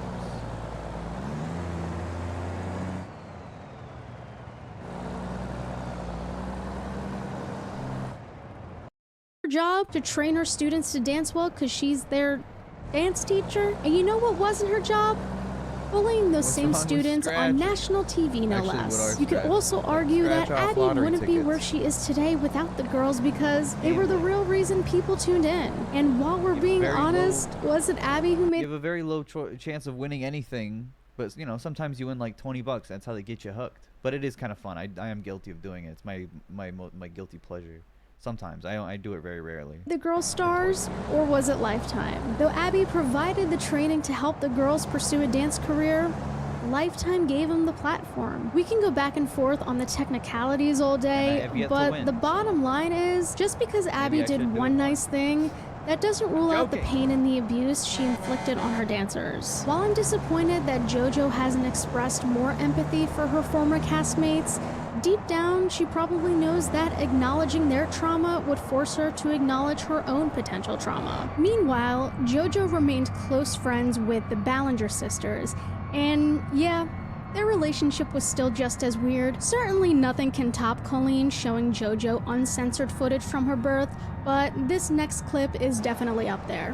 Hold the Biden card. Because what? I said I wouldn't. I don't remember what I even said. I don't know, it was like because you're a kid. And I was like, I was like, when you're 18, we'll cuddle or something.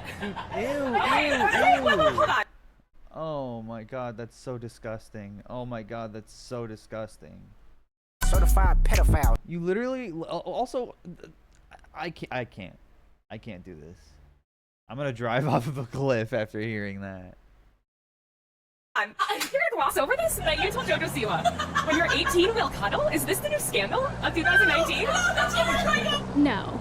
Little did Colleen know that she'd be in the center of a scandal very soon. 6 months later, on April 28th, 2020, YouTuber Adam McIntyre uploaded "Colleen Ballinger, Stop Lying." He detailed the inappropriate relationship between him and Colleen that went on for years. Adam became a fan of Colleen/Miranda in 2012 and ran a couple fan pages on Instagram and Twitter dedicated to the Ballinger family. The two became acquainted in 2016 when Adam was 13 and Colleen was 30. First JoJo, now Adam. Damn it, Colleen, can you at least let these kids graduate middle school? As their friendship progressed, Colleen continued to take advantage of their power dynamic. It's impossible for there not to be one, cause Adam was the minor and Colleen was the adult. For example, she disclosed private details of her romantic life to Adam. I've been told so much private information about the divorce, but I won't get into that in this video because I feel it's unnecessary, but all the parties involved know that I have it. This information was always really hard to hear. Sorry. Bad timing to basically destroy the challenge. Good job. That's all it says. I didn't get a ranking or anything. Good job. Period. Arrive at the destination. Cool.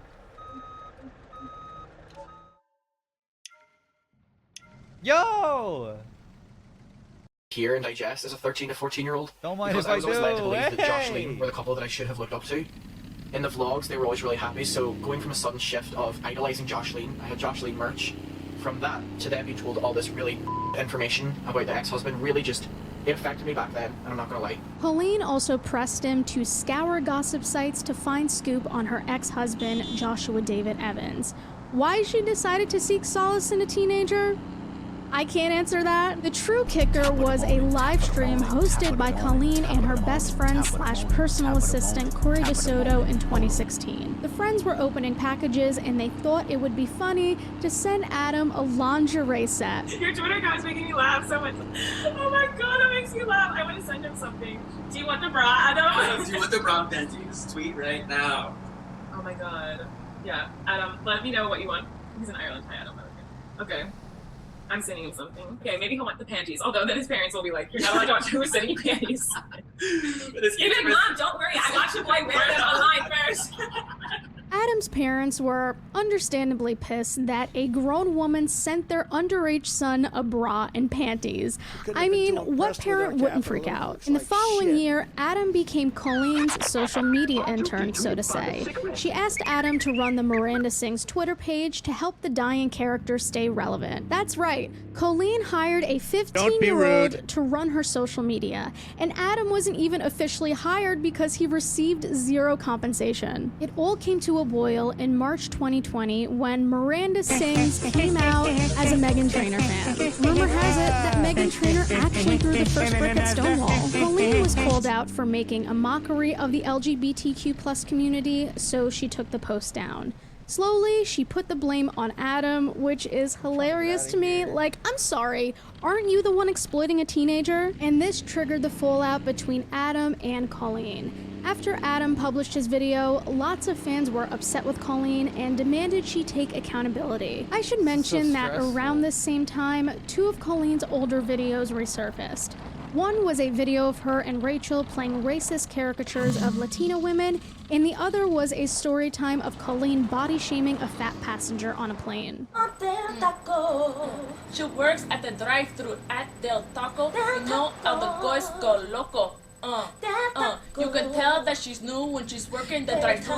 She walks on, and I'm like, Susan, sit next to me. Dude, I want to hit And I turn around, Miranda and there are Sings no with a seats bus. on the plane. Fuck So of JoJo course she Siwa's sits dad. right next to me and on me, and her like fat rolls are like rolling over onto me. And I believe Colleen was in her early to mid-20s when these were posted, which makes it even more embarrassing. A couple weeks later, Colleen responded to the accusations in a vlog called Addressing Everything. She opened with an apology for the racist skit and fatphobic comments. Then she attempted to explain the context of sending lingerie to a minor. I hate to break it to her, but there's absolutely no way you can spin that in a positive light. She sure tried though and claimed that it was just a joke. It always is, huh? I sent him a bra and panties, but it was just a joke, guys. No, he's not my boyfriend. He was 15. It was a joke, though. It was in the past. Next, Colleen alleged that she never blamed Adam for the Meghan Trainor controversy, but she admitted that she should have paid more attention to the content Adam was putting out. It absolutely breaks my heart to see people saying negative things about me interacting with my fans based on this situation. I love talking to my fans. I love interacting with my fans. My fans are many different ages, so yes, there are some teenagers, but there's also adults. Damn, it would be a shame if that clip aged poorly. Viewers' initial frustration with Colleen seemed to disappear overnight. She was officially absolved of her sins, at least in her fandom's eyes. I know this drama had nothing to do with JoJo, but it is important context for when she eventually gets involved. Though JoJo was also in a bit of hot water at this time due to her new card game. Based on her Q&A series from YouTube, JoJo's Juice was a spin on Truth or Dare, but Siwa-fied, of course. The Siwification of the free market never ends. However, parents noticed that some of the questions were rather odd for a game marketed to children. Have you ever taken money from someone's purse or wallet without asking? Rub noses with the person on your left. Oh. Have you ever walked in on someone naked or had someone walk in on you? Do your best JoJo impression. Have you ever gone outside without underwear? A bathing suit doesn't count. Yeah, not quite the conversations you'd want to initiate with your 9-year-old, huh? After being alerted by numerous parents across social media, JoJo addressed the inappropriate questions on TikTok. She explained that not every single detail is run by her, and this must have slipped through the cracks. Behind the scenes, she was working with Nickelodeon to take the game off the shelves. Hope you all know that I would have never, ever, ever approved or agreed to be associated with this game if I would have seen these cards before they started selling it. I love you all so much. Thank you for bringing this to my attention so that way I could put a stop to it and I could get it fixed immediately. I love you all so much, and I hope you have an awesome 2021. If this is also your first time hearing about the JoJo's Juice controversy, I wouldn't be surprised because it's soon be overshadowed by some other news. But I always believed that like my person was just gonna be my person. Very special. And if that person happened to be a boy, great. And if that person happened to be a girl, great. And yeah, I think I'm just really happy, and I think that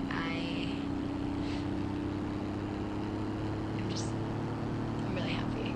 Yep, JoJo Siwa is queer. A jomosexual, if you will. Initially, JoJo didn't label herself, but she eventually came out as gay. One of us. Too many noises, I can barely hear you. One of us. One of us. Though I never paid much attention to JoJo before she came out, I thought it was so cool that the kids now had a positive LGBTQ+ icon to look up to. And fans and non-fans alike were absolutely thrilled for her. However, just a month later, DaBaby released a freestyle remix and name-dropped JoJo in his song. Listeners thought DaBaby was dissing her, but he clarified that it was just a play on words and mentioned that his daughter is a big fan. In that same month on The Tonight Show, JoJo revealed that she was dating another woman for the first time named Kylie Prue. According to JoJo, Kylie encouraged her to post the tweet confirming her sexuality because there had been speculation up until this point. I was like, you know what I realized? It's How JoJo risky that was. And she was like, well, what do you mean? And I was like, well, technically, that was a really big You risk can that hear I me. took posting that. You but I was can like, hear me. But honestly, and she was like, why? Because you could have lost everything. And I was like, yeah. But Why if is she I dressed like a lost nutcracker? everything that I've created From because Christmas. of being myself and I'm because not of loving muted. who I want to love, I don't want it.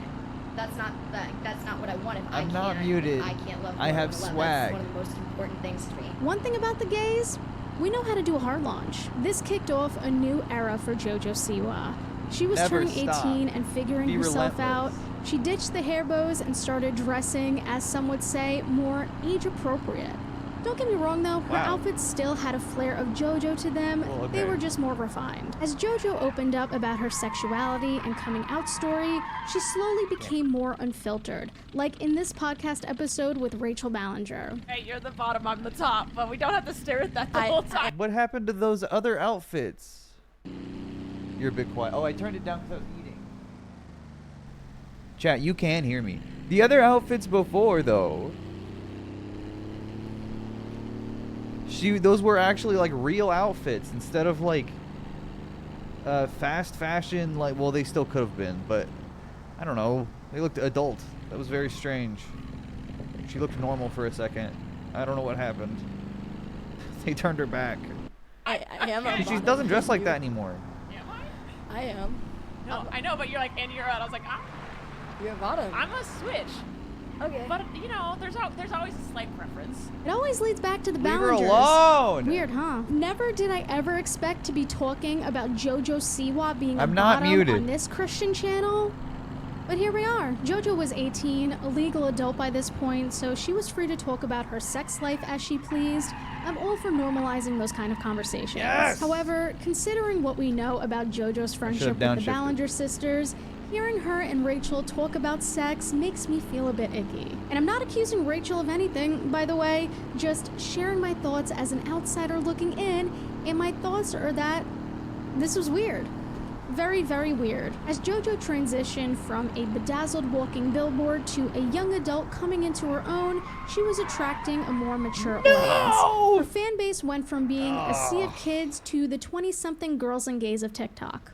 Quite a major jump. In an interview with Entertainment Weekly, JoJo said, "Being called a gay icon, honestly, I think is the biggest honor. About a year ago, I started having all these music meetings just for fun, Phased just through. getting my head where I want to go. And I told the producers, I want to create gay pop, and I want to have a concert for the girls and for the gays. Turns out a year later, I am very much so gay. Little did she know." And she actually made LGBTQ history in her first year as an out and proud is queer today woman. FNAF lore stream. In trying to No. initiate my boyfriend into becoming a pisser and Elix FNAF sopo effect opportunity a. If not when, thanks in advance, a Steve. I don't know exactly when, because I'm not going to stream much this week because we're traveling, but after I get back from that, I'll figure it out. Yep. That's right.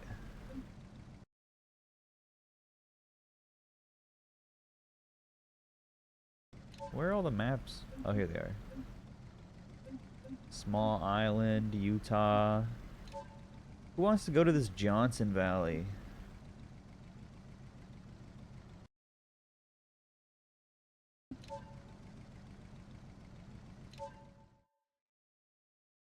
FNAF sub goal was a scam. It's still gonna happen. What do you mean? Italy? We've seen all of Italy, I feel like. But I could go back to Italy too.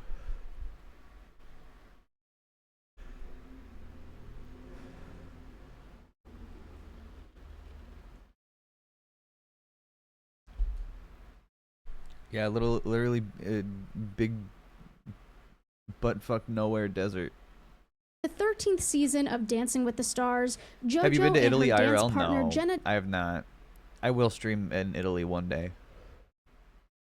Inshallah. Johnson were the first same-sex duo to ever compete, and they came in second place. JoJo's been performing since she could walk, so no surprise that she did well. As we know though, second is the first to lose. The world was JoJo's oyster in 2021. Sadly, all good things must come to an end. JoJo and Kylie broke up for the first time in October of that year, But a couple months later, JoJo was rumored to be dating a new girl named Katie Mills. They were spotted at a Lakers game and filmed a few TikToks together, but their relationship status was unconfirmed. But then screenshots from Katie's other social media began circulating, and fans found out that Katie partook in cultural appropriation and shared pro-Trump posts.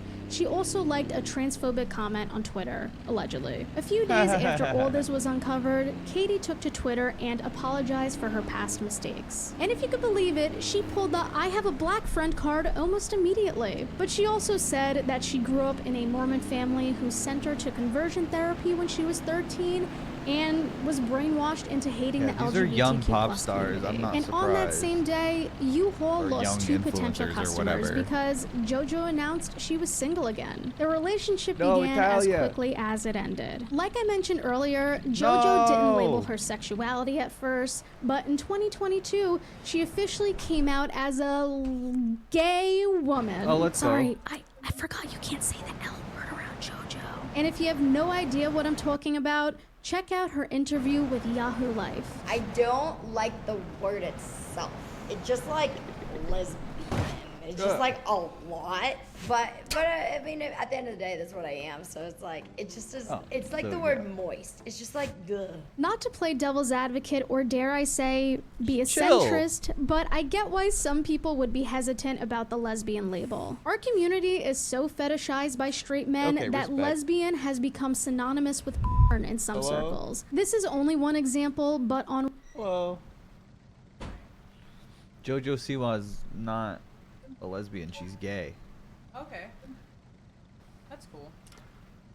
Annamarie's explanation is, it makes sense. Here's your water. It's empty, I think. Oh, Yeah, it is. sad. You want patties? Around it? You want... Lex is here. I was trying to there's another version of this car.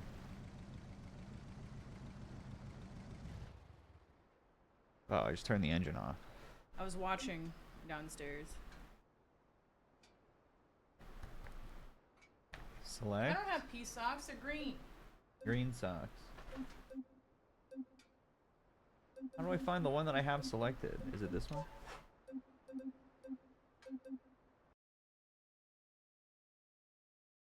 Ron keeps coughing because he wants me to pet him. Yeah. Why'd you pause the video? Because I was trying to figure out how to get this one to... I turned it into an off-road version Oh, yeah? once on accident, and I thought can't... you paused because of me. No. I mean, also to say hi, yeah. Okay. I know. I asked you yesterday. I thought it was better. Object permanence.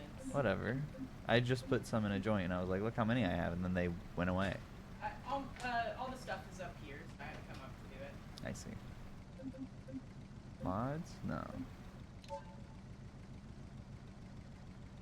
I'm trying to... You can literally get off-road Italia. Y'all's piss ain't green? Yeah, man. Oh, whoops. It was like one click and I turned it into an off-road vehicle. It was crazy.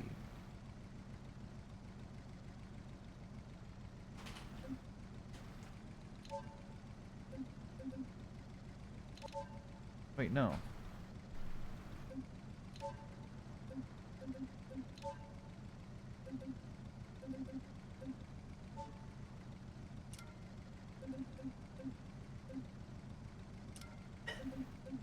What? Sure. Piss is neon green.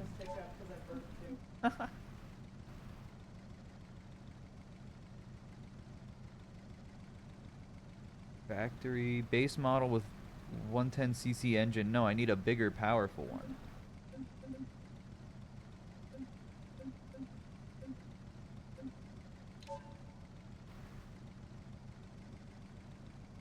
I need this one, but Italian. You know what I mean? And I've done it once before.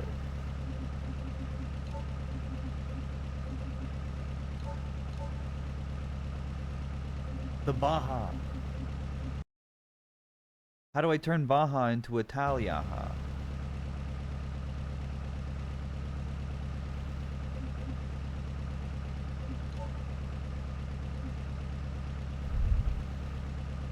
Italiaha.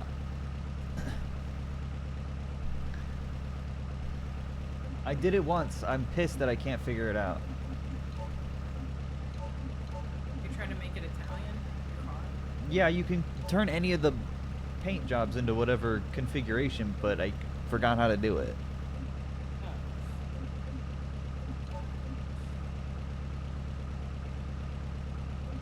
Wait. Use the trans flag color. Hang on. Noche. Castagna. Trans flag car. Which one? This one? It has a better performance class, actually. Trans car. Trans car. Reddit, the largest lesbian subreddit, is... And I'm sure you can guess what the main demographic is. Many fans felt that JoJo's public disgust with the term lesbian fed into the negativity already surrounding the word, even if it was unintentional. Yet again, gonna play devil's advocate, but I think people were way too harsh on JoJo for this. I can't speak for all lesbians, so feel free to disagree. As someone who's been in the community for a hot minute, I know that most queer people deal with some level of internalized homophobia, especially at the beginning of their coming out journey. JoJo was publicly out for only a year at the time, so it's not hard to believe that she would have been struggling with self-acceptance. A week later, JoJo clarified her comments from the Yahoo Life interview. Okay, I've been going through my comments, and I just want to make something super clear. I never said that lesbian was a dirty word, and I never ever would say that it's a dirty word, because it is not. It is not a bad word, it is not a slur, and it is especially not a word that I am ashamed of saying or ashamed of identifying as by any means. She later explained that she didn't... Jam, my engine is starved of oil. Don't fuck with me. Did you get your trans card? You're hungry? No, oh, my engine is hungry of oil. Don't be rude. There's planes, but I don't know how to fly them. I'm not smart enough. Turn this into Italy. Noche. Carbone. Mezzanotte. How do I see which one it has on? Source, weight, years, value, brand, body style. Just pick a color. I know, but is one of these colors... Because this is a... Can I select... What was that sound? The car just shit itself. Whatever. This car. Oh, see, this isn't... It's like a pattern. It might be too loud. Yeah, well, they couldn't hear the video.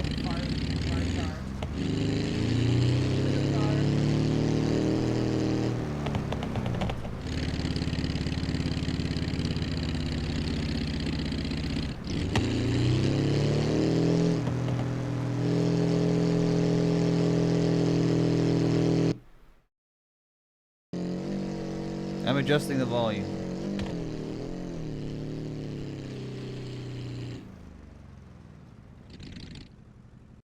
Anna! We're almost there, chat. Like Chelsea! No, Chelsea! Like the sound of the word lesbian, not the term itself. So there's that. I think everyone's entitled to navigate their identity at their own pace, but most of us have the luxury of doing so privately. Lex. Always making the stream better. Jess was behind the scenes concocting her and JoJo's next big business move. XOMG Pop. The Siwas wanted to create the next pop girl group, hopefully to rival Kids Bop. They set out to find their ideal members through a new reality show called Siwa's Dance Pop Revolution, where 11 girls would compete each week to earn a spot in the group, and thousands of hopeful dancers across the country sent in audition tapes. The 7 finalists made their performance debut on The Ellen Show on December 23rd, 2021. You're probably thinking, isn't this just Dance Moms 2.0? Well, yes. Jess might as well change her name to Jessie Lee Miller. Now that JoJo was getting older and aging out of her younger audience, there was a gap in the market for a bedazzled teen idol. So what's better than one bedazzled teen idol? 7 bedazzled teen idols. Oh, in 2022, XOMG Pop would go on to release more music and be the opening act This for is JoJo's terrifying. Dream Tour. And on May 25th, 2022, the group announced that they would be on the 17th season of This doesn't have America's four-wheel Got drive, this Talent. buggy. Their audition was featured in the season premiere on May 31st. Sadly, they did not make it past the semifinals, and a month later, fans noticed that Kaya wasn't in any of the group photos anymore. Allegedly, she was fired from XOMG Pop. Then, 3 more members left within a year after Kaya's sudden departure. I swear, their turnover rate was ridiculous, but no one knew why. For now, this trend of separations also seeped into JoJo's romantic life. She and Kylie got back together in May 2022, but they broke up for the final time a month later. And it just so happened that their split coincided with 3 other huge lesbian breakups on TikTok, and this phenomenon would later be called the lesbian apocalypse. We'll mostly focus on this couple, Avery Cyrus That's and Soph terrifying, Mosca. dude. After 2 years together, Avery and Soph broke up just weeks after Kylie confirmed that she and JoJo were no longer together. But a few days later, JoJo and Avery uploaded a very flirty mukbang to TikTok. Though they had been friends for a while, the tension was palpable, which fans found suspicious because they both just left their long-term partners. I think you can see where this is going. Viewers noticed a blue stain on JoJo's cheek, which just so happened to match the blue ice cream Avery was eating in the clip before it. Suspicious. In the following weeks, the rumored couple was frequently spotted together, and they weren't hiding their affection too well. While JoJo and Avery didn't disclose their relationship status, they still had fun teasing their audiences. We're friends. Purely platonic. What's so funny? I don't know. The way lesbian TikTok was so invested in this drama was insane. What was that? You truly had to be there. But we finally got some confirmation when JoJo posted this TikTok with Avery at the fine establishment of Charles Entertainment Cheese.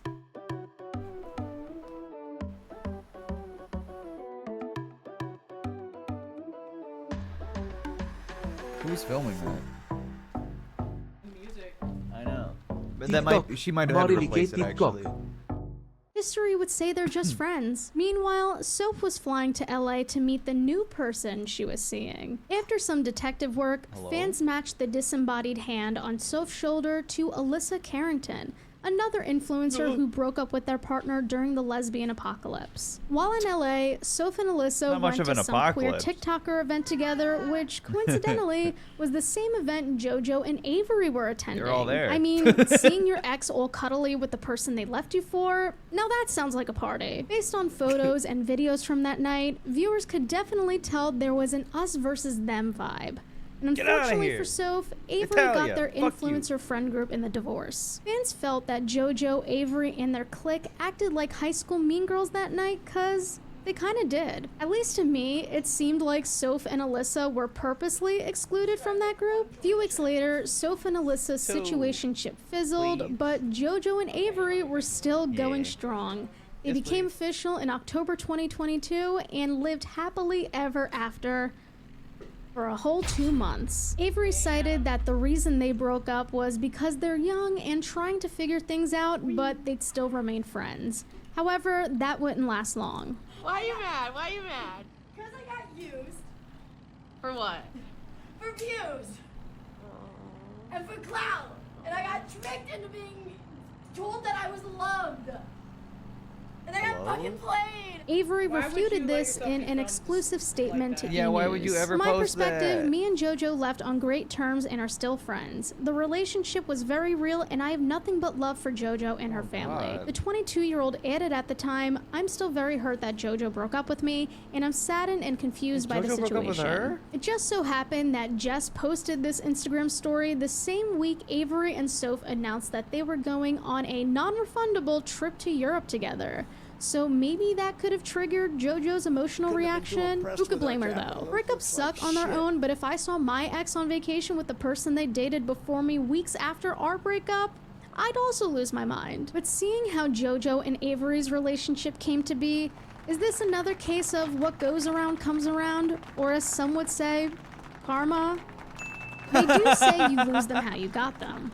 I don't know though, that's between them and the universe. I think we'd all agree that this should not have been shared on the internet. Jess has turned her daughter's life into a circus act, but she couldn't respect JoJo's privacy this one time. Now, would I be shocked if this was staged? No. The Siwas aren't known for their subtlety. Mr. Siwa, However, look out! assuming this was genuine, it was pretty shitty of Jesselyn to share such a vulnerable moment of her daughter. I have to educate Lex. I have to catch her up. Earlier, apparently, when JoJo was like a kid, she was like 14, she made like a YouTube video where she was like, yeah, my dad got hit by a bus. And I was like, it wasn't me because I was playing the bus simulator at the time. I was doing my stops. I was taking chat to the airport. Ah! No! You son of a bitch! No blinker! Come on! I can't see behind you. Son of no a rear bitch! View. He literally took my the other one off. Well, I don't know. It came off. It's not there. It doesn't matter. Karma's a I can only bitch. watch this clip so many times because I feel like I'm intruding. I fear JoJo's breakup with Avery was her Joker moment. Joker. Sorry, I'll cool it with the puns. The more JoJo's attention-seeking antics intensified, the more she fell out of favor with the new audience she'd garnered since coming out. From this moment forward, I just want to shake this woman and ask JoJo, have you learned nothing? Besides her infamous TikTok thirst traps, She tries to own that meme. Weird. JoJo does. JoJo was also posting photos holding her belly on Snapchat. Based on the hand placement and her stomach bulge, viewers wondered whether or not JoJo was pregnant. She wasn't, obviously, but she leaned into the rumor quite a bit. JoJo then posted a number of photos shopping for diapers, doing a baby clothes haul, and posing with the father of her baby. JoJo's fake pregnancy rubbed a lot of people the wrong way. Many users felt like JoJo was being insensitive to couples struggling with infertility. It's very reminiscent of the dead dad joke from earlier. She used a traumatic event a lot of people go through as the punchline. To JoJo's credit, she reported to Business Insider that she was giving away baby clothes and accessories to expectant parents in her audience, which, if true, was awesome. But her good deed was kind of spoiled by the fact that this was the wrong way to go about it. It's childish, it's being edgy just to be edgy. She really took the Matt Rife approach to dark humor. It was cheap, distasteful, and lazy. Pregnancy Gate also happened around the time JoJo spilled some tea or dumped some slime on her former employer, Nickelodeon, or so people thought, because JoJo wasn't invited to the kids' Nickelodeon claimed that this was an honest mistake. On March 22nd, 2023, JoJo alleged that a company she worked for did not react well to her coming out. The president of this company was supposedly concerned about what JoJo would tell the kids in her audience, to which she replied, the truth. While this did anger him, JoJo refused to hide her true identity anymore. However, Nickelodeon vehemently denied the accusation, saying, "We are unaware of what incident or meeting JoJo is referencing, but it certainly did not happen at Nickelodeon. We have valued and supported JoJo since day one of our relationship together, and we still do today." In fact, JoJo released a Pride collection with them just over a month later, so I think that would rule them out. And to this day, we still don't know what company JoJo was referring to. JoJo was adamant on sharing her truth at this time because not too long after, JoJo accused her exes of love bombing and clout chasing on TikTok with an Abby Lee Miller audio to boot. Why is it anyone's business though? Yeah, I don't... It's pretty obvious who this video was directed at. By this point, the resentment between JoJo and Avery was obvious, but soon a new challenger would approach to defend Avery. And who would that be? JoJo's second ex, Katie Mills. I'm done being quiet. You hold a lot of power, you and your platform. Yeah. How can you tell someone that you loved them and then ghost them the next day and then post all over the internet that we're clout chasers and love bombers? I don't get it. Katie alleged that JoJo sent her and Avery through hell for months and that she knew she was full of shit. Weren't you the one that decided that we needed to go to the Hollywood Boulevard, Disney, and the Lakers game? That wasn't my idea. And anytime I posted something, I asked for your permission first. and I have the text receipts to prove it, so don't come at me with saying that we were clout chasers. At the end of her video, Katie accused JoJo of purposely reigniting the drama months later to send her fans after her exes. While crazy superfans are always going to act like crazy superfans, many were waiting to hear Avery's side of the story. Avery was keeping quiet, but it was only a matter of time until the other shoe dropped. On that note, I think now is the time to address the elephant in the room. Hey JoJo, why are we still friends with some of YouTube's biggest creeps in 2023? Shane's problematic past of blackface, pedophilia jokes, and sexualizing minors and animals on camera had been common knowledge. First of all, I don't know if I'm allowed to say this, but like, she's like sexy. She's like sexy. You're disgusting. In addition, many teenage boys and men had come forward with inappropriate messages allegedly sent by James Charles, both from before and after his confession. Run away. It sucks, and it is ridiculously embarrassing to admit this, but I think I have to, and that is that I'm desperate. Miles-long receipts and entire video catalogs of their awful, creepy behavior mean nothing to JoJo apparently because she still willingly associates with them. I love how Shane titled his video My Day with JoJo Siwa, even though she only made an appearance at the very end. Sorry Shane, yapping in your driveway next to JoJo's Siwa-fied supercar for 10 minutes does not constitute a day spent together. And in James and JoJo's most recent collab, they exchanged credit cards for a day. To watch insufferable rich people spend thousands of dollars, this is the video for you. However, JoJo's unwavering allegiance to Colleen friggin' Ballinger frustrated viewers the most. Last spring, multiple victims came forward with allegations against Colleen, and they have some pretty damning evidence. Also, can you believe it's been a year already? These allegations include, but are not limited to, inappropriate communication with underage fans, i.e. asking about their virginities, Colleen Ballinger is still posting, isn't she? on She's stage, back. performing in blackface, and cheating on her ex-husband with her co-star, and I'm barely scratching the surface. I don't have time to go through every single detail of Colleen's major cancellation. That's not very relevant. Thankfully though, there are plenty of videos that break down the whole controversy, so I'd recommend watching one of those. Anyway, as more and more receipts came out, Colleen was nowhere to be found, and that only made her look more guilty. She has was a silent fucking until podcast. June 28th, 2023. Wait, has she and Shane done the podcast together yet? That sounds like a good time, chat. Wouldn't you want to watch something like that? Chicken head. Chicken head.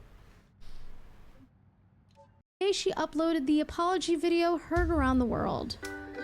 Hi everyone. I've been wanting to come online and talk to you about a few things. Even though my team has strongly advised me to not say what I want to say. You should have listened, I Colleen. recently realized that they never said that I couldn't sing what I want to say. So, all aboard the toxic gossip train. Where were you when Toxic Gossip Train dropped? The internet collectively roasting Colleen for her piss-poor apology for weeks was quite possibly the closest we'll ever get to world peace. The only thing I've ever groomed is my two Persian cats. No. I'm not a groomer. She defended herself. I'm just a loser. No, Colleen, you're a groomer and a loser. Let's make that very clear. Amidst it all, JoJo was still posting like crazy on TikTok and Snapchat, but she stayed mum on the accusations against her colleague and close friend. Now that Colleen's predatory behavior had been exposed, old clips of her and JoJo were seen in a new light, and viewers picked up on some similarities between the way Colleen interacted with her underage fans and the way she interacted with JoJo. And I've included a few examples throughout the video. Colleen's been called the female Shane Dawson for years, and maybe that's for a reason, because a lot of users believe that JoJo was also a victim of her grooming. But I don't think JoJo knows that. Her interview on the Howie Mandel Does Stuff podcast was very eye-opening. This was the one and only time JoJo publicly addressed the allegations against Colleen. First, Howie asked JoJo how young she was when she met Colleen for the first time. I would imagine if you're friends with her, you kind of met her when you were young. I was 12 when I met her. And she's always been nothing but kind to me. Her family, nothing but kind to me. And therein lies the problem, because adults should not be friends with children. It worries me that JoJo doesn't see this as a problem. The internet can take a lie and run so far with it, so far that it's I gotta figure out the to the planes. point where you just can't do anything about it. Clearly, that was shade at Adam McIntyre. It is wild for JoJo to say that the victims are lying when there is documentation of Colleen's predatory behavior via screenshots, clips from Miranda Singh's live shows, and even videos Colleen uploaded to her own YouTube channels. JoJo herself is in a lot of this incriminating footage. After commending Colleen for her creativity and all she's done for YouTube, JoJo complained that it's very hard to be a comedian in the present day because you can't say anything anymore. Yes. Everyone's offended by everything nowadays. The wolf mob won't even let you groom kids in peace anymore. Howie moved on to ask JoJo how she feels about setting boundaries with fans. You ever notice how all the groomers say the same thing? That you can't joke about anything because you get canceled? Ah! Like, weird that that's what groomers say. I don't know. Maybe groomers are the ones that make those jokes.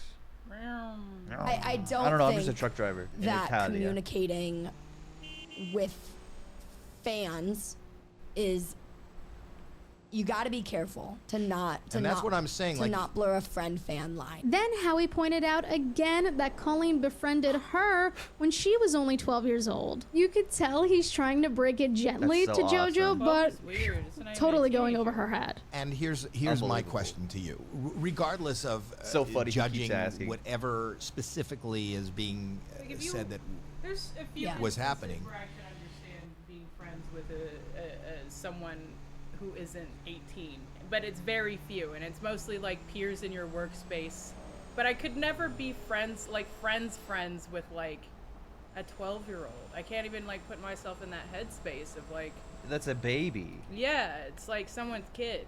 Yeah, so someone get their little kid to play Roblox. Get him out of here. I don't. Yeah, exactly. Show him Skibidi Biden with an iPad.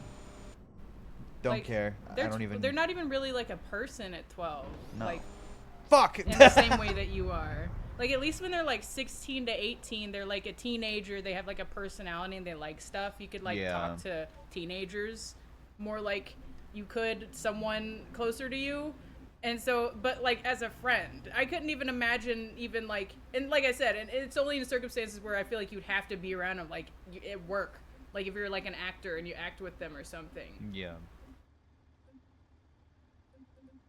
But like these guys are like choosing to like talk to JoJo, and JoJo like doesn't know any better. Well, 'cause they she's have been to- around freaks her whole life. They have to literally reach out to her. Yeah, exactly. That's what I'm saying. That's the weird part, right? It's like if they were just working together, that'd be one thing. Yeah. Like being friends while they're working. Well, they But the want to fact work that- together. Yeah, exactly. Or they want to work with her. Yeah, and it's weird. Ah! Sorry, it's that same guy. It's okay. I took a little damage too. I don't know why it gave me this one so low on gas. Like I don't know. I've had friends. I've been friends with. I don't know. I'm very weird. My family is very distant. There was only like one other kid in my family that was kind of close to my age, and she was like, when I was like 20, she was like 14, I think, like just starting high school, and it was hard for me to relate to her. It's easier for me to talk to kids like when they're like 5, because kids will just talk to you about stuff. You know what I mean? They'll be like, I like this thing, and you're like, oh yeah, really? You know what I mean? They're very like talkative, and like it's that like innocent childlike. Well, they don't get like, ironically, they don't get offended by being treated like children in most cases. Yeah, yeah, of course. By just right? like asking genuinely. I think that's what makes 12 like, you know, around the age that people were trying to talk to JoJo harder to talk to, right? Because it's like they're not really like a person yet. Yeah, true. I work with 15-year-olds, and even they're insane. Right, like that's normal. And that's why it's like, yeah, 15-year-olds. they're just happy you're interested at that point. Exactly. Like kids just like being acknowledged, and they just start saying stuff. 15-year-olds are still watching Skibidi Toilet these days. Yeah, 'Cause of it's woke. just, it's weird. Legrand the Objectionable. Whoa.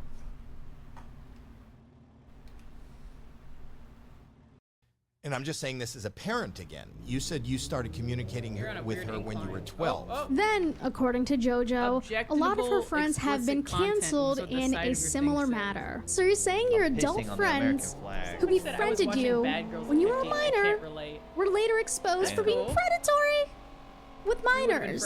There can't possibly be a correlation there. You must have really young people reaching out to you now. I mean, I do, and it's funny. Like, I realized when I hit 18, I was like, oh, this is different now. Like, cause you know, you're young and you're dumb, and I was like, I need to be very careful about this. Like, I know, like, her daughter's 9. Yeah. If she could right now, and she Write watches to you and talk to you, like she would, and she would love to be your friend and love to be online. So you agree? Talking to underage fans is weird. The difference with Colleen and I is we were once. I became her friend, and she became my friend, and she became somebody that I looked up to. She became somebody that I idolized. She became somebody that I was like, wow, this person is a hard worker. She's a genius. She's a very strong YouTuber, and I idolize that. Yeah, it takes a real genius to slap on some red lipstick and make fun of autistic people. Comedy is dead. I'd like to take this moment to say, rest in peace, Miranda. You will certainly not be missed. Let's break this down, though. Colleen, 29, befriended JoJo, 12, when JoJo was a huge fan who idolized her for years prior. They formed a deep friendship and even worked together quite a bit. Does that sound familiar to anyone else? I think the problem is the internet was able to capitalize off of her cancellation, and they still are, and they still are continuing to, and it's not okay because a lot of it is based off of lies. Despite being extra snarky to JoJo the past few minutes, I feel for her. I truly do. However, it's so aggravating to watch her invalidate the experiences of Colleen's victims when really they all went through the same thing. I don't know if it's because JoJo's oblivious to the fact since this behavior was so normalized. Do you play Guilty Gear? You're from a different planet. Do I play Guilty Gear? Thank you for answering. No. I have.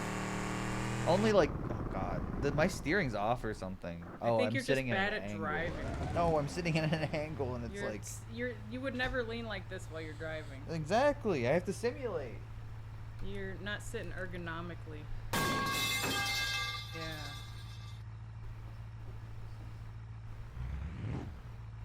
Now I'm stuck in the Italian freeway. For her, or she refuses to put 2 and 2 together because that would cause her whole life to unravel. Either way, it's very tragic, and none of those kids deserve what Colleen put them through. But this interview got the internet riled up. Any favorability JoJo had left was disappearing faster than you could say toxic gossip train. Former friends of Colleen's even spoke out against JoJo, including Trisha Paytas, but she'd already been vocal for months because she was a victim of Colleen's too. They were friends for years and even started a podcast together right before Colleen's cancellation. Get out of the road! Soon after though, Trish found out that Colleen had been sending fans explicit images from her OnlyFans page to make fun of her body. We both said, oh. Girl, I can't hear you, Trisha. Speak up. Speak up, girl. Amplify women's voices. Huh? Is the lowest form of human, the lowest form of intelligence. I think that's so mean. I think that's Talking about her OnlyFans. So disgusting for anyone. Oh yeah, did she like leak pictures? She like or something? sent pictures of her OnlyFans to minors to make fun of her. Yes, I remember that. It's so horrible. Genuinely like one of the most vile things I've ever heard. That's probably what Destiny. No matter how you feel about Trish, this is an objectively horrible thing to do to a friend. Like, I can't imagine how disheartened and betrayed she felt. Their podcast never returned, as you'd expect, and Trish was very empathetic towards Colleen's victims. So when JoJo's interview with Howie Mandel came out, Trish honestly shared some great insight about JoJo and her ex-friend in this 30-minute video. One of her own friends is now an adult, 20. And we're seeing this firsthand, and I don't blame JoJo. I never blame the child. At 35, I am still realizing, I'm still discovering things that were wrong that happened to me. Things that I felt guilt about for so many years because I was groomed and I didn't know it. I didn't understand it. I didn't think anything wrong. I was like, I was always cool with this person. I was always cool with these people. So I just thought, it's not grooming. Trish went on to say that grooming isn't inherently sexual, and I'm so glad she mentioned that. Even though sexual abuse is the most common motive for grooming, it's not the only one. There are other motives like financial or emotional gain. At its core, grooming is when a person in power takes advantage of a vulnerable party for nefarious purposes. It's a method of control and manipulation, so anyone of any age can be groomed. In Colleen's case, we're talking about an adult who successfully got emotionally close to JoJo, a child. If that's not grooming, then I don't know what is. But people's empathy can only extend so far. With her hubris on full display, the internet was done with JoJo's bullshit. And it didn't help that on September 25th, 2023, Avery uploaded a story time about a former toxic relationship. She alleged that they ran into her unnamed ex-girlfriend's ex and her new girlfriend at a concert. And apparently, Avery's ex and her ex's ex were a little too friendly with each other. One time me and my girlfriend at the time were at this concert and then her ex shows up. So she decides to go start talking to her ex. Her ex is so into the conversation. She's like leaning over the rail like, oh my god, I heard she's gonna play the song that's on her Smiley Face album. Me and her girlfriend are just sitting there like, fast forward to the next morning, this ex-partner let Avery know that she was going to text her ex to make sure there was no bad blood between them. And then text messages pop up and she's downstairs. Turns out okay, this car sucks. I'm sorry for yelling. Run him off the road. Hey man, this is an entertaining way to watch a video. I'll be real, I'm listening.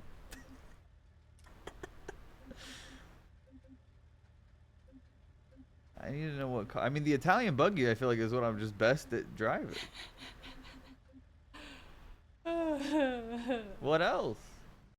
she sent more messages, something along the lines of, oh, I still have the thing you gave me when we first met. And the ex's response, keep in mind she had a girlfriend at the time, was the pet name that they used to call each other. And, oh, I still have that too, and I also have the ring that you gave me. So I went downstairs and I told her I saw them. Then, after Avery's ex dropped her off at the airport 3 days later, she dumped Avery over voice memo. And Avery barely walked through the door when this happened, mind you. But after having a dream about Avery that night, suddenly his ex wanted to get back together. Obviously, I wanted her back, like but I was like, really Surfers think right about now. what you want. I was almost convincing her to take more time and to really think about what she wanted because I could not handle this again. Immediately, things were weird. Avery was being showered with gifts and jewelry, but something still felt off. And once confronted about this, her ex decided that they should remain friends for the time being. But here's the twist. And then a couple days later, she gets caught hanging with her ex. Keep in mind, this is the same ex that her and her entire family had talked so badly about. This weird limbo the two of them were in ended on a work vacation a few weeks later. According to Avery, it became a friends with benefits type of situation, and ultimately,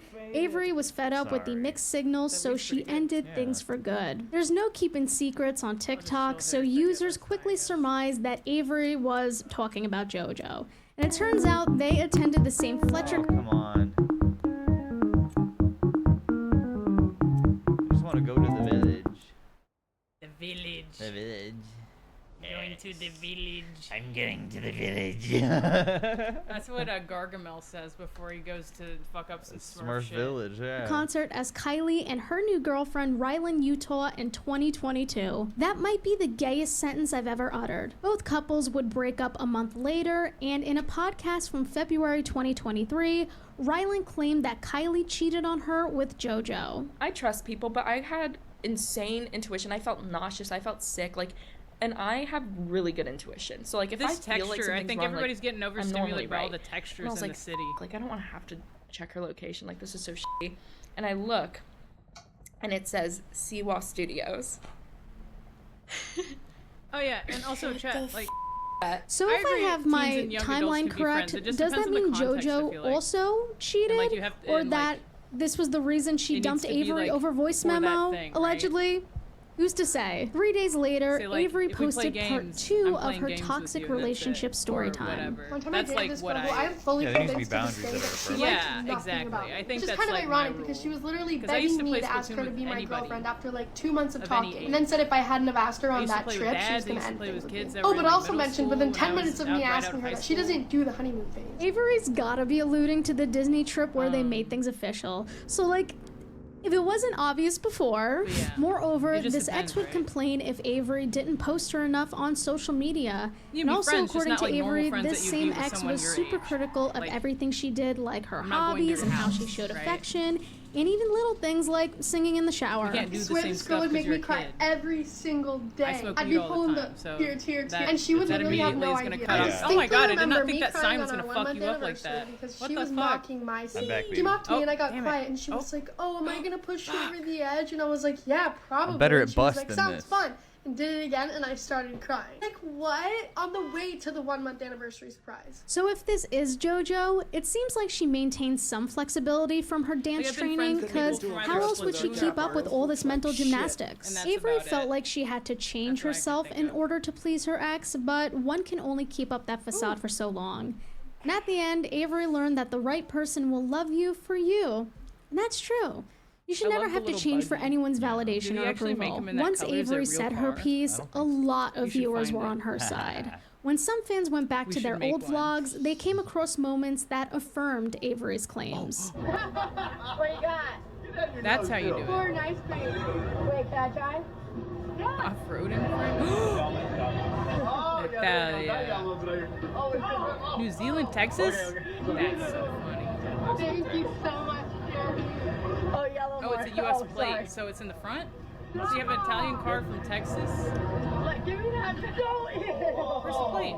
Plus, the Howie I think Mandel it's inside the interview car. was Look, still turn the so other way. fresh, and many people believed what they is were that? seeing Is JoJo's that- true that's the other side of the colors. thing. Besides some minor shade and promo for a new reality show she was on, JoJo kept quiet. Until Avery made a TikTok lip-syncing to the bridge of Get Him Back by Olivia Rodrigo while cutting an Arby's roast beef sandwich. Then 2 days That's later, crazy. JoJo posted a TikTok playing that exact same part of Get Him Back while eating an Arby's roast beef sandwich. As much as JoJo sucks, unfortunately That this made was me not hilarious. hungry. Like, That I can't looks lie. bad.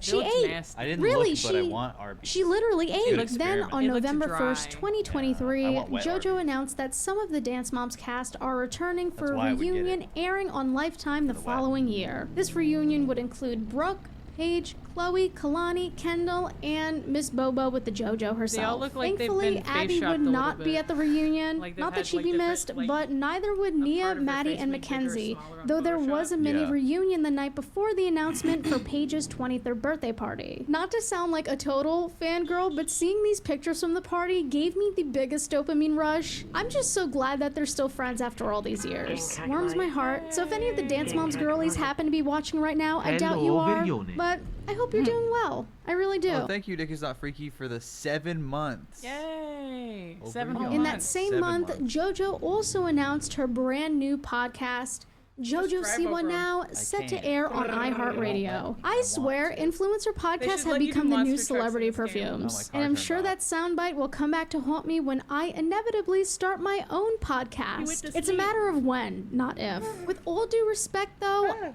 I don't think most people were aware of JoJo Siwa's podcast until a few months later when this clip circulated on TikTok. One of the biggest things for me right now that I'm looking Stuck. for in a relationship is somebody who is ready for kids. I am not This ready, whole but I'm very relationship so near ready. drama is so and I weird. Like, who think the fuck that cares within that the much? next Drama is too much to 3 care about. Too much effort to care about. It's so petty to like figure out shit on your own. And JoJo and her exes. Yeah. Yeah, I don't understand why there's so much posting about it. I think Shut up. she didn't have like any real relationships until she was an adult because she was like a child star, so she hasn't like developed emotionally in that Say way. 3, 4. And like I mistakes that wish I you would could- make as like a teenager. Like she's doing shit I've done on Facebook back in like 2010 or Sure, something, yeah. right? Where you're like talking about your relationship drama or something. That's something you do as like a child and then you get over it. But she's doing it as an adult with millions of followers, and I don't think she realizes, because that's her entire life. And when you get used to something like that, it just feels normal. And people, especially rich people, don't realize their lives aren't normal. I'm not making excuses for her either. No, I but it's think a that's good like the psychology behind her. yeah. Like, I think that's how she's able to reason Right. with it, because I don't think she's like emotionally there in that way. I She's get been that. somebody that has always been yelled down to feel a certain way by like Abby or whatever, and I'm sure other adults in her life.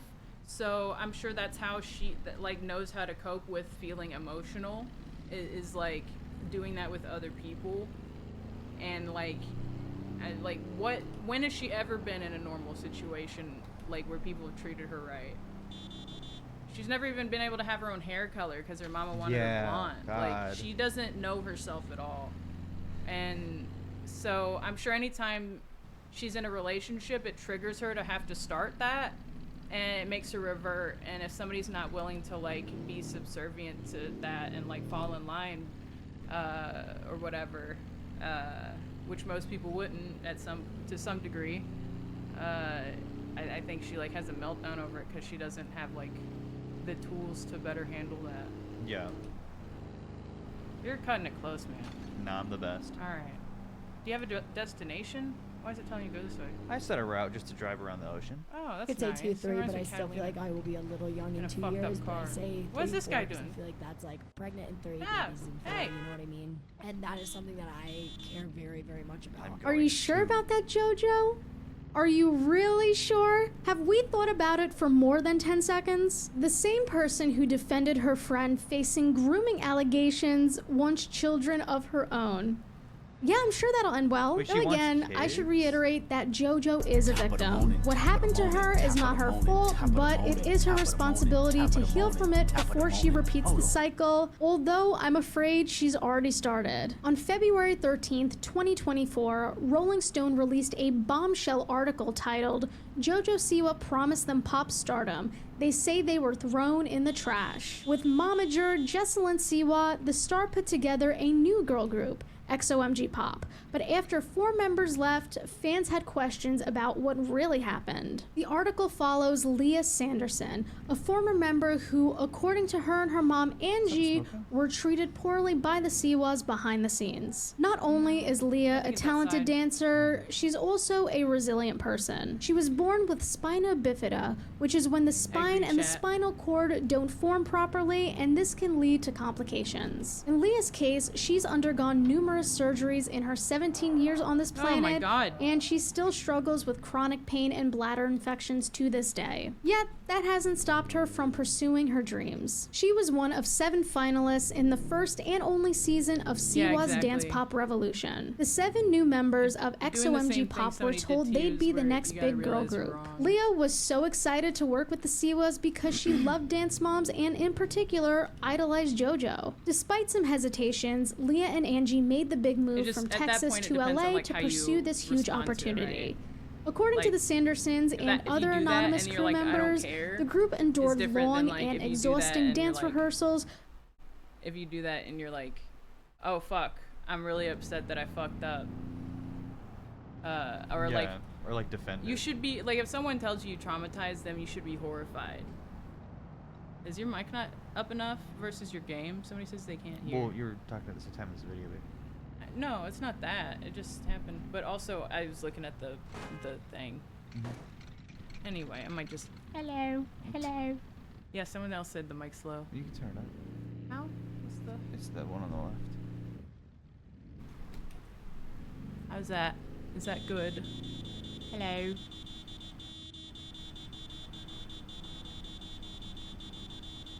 Okay, good. I tried not to turn it up too much in case one of us yells, because then it'd be really loud.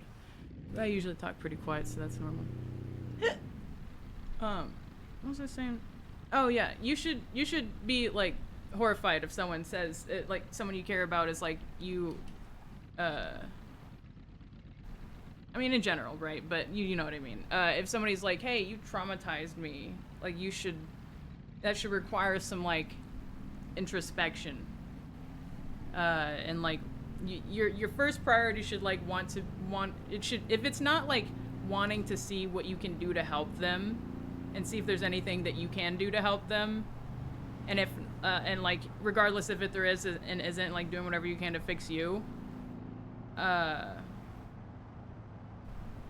then like you're making a mistake probably.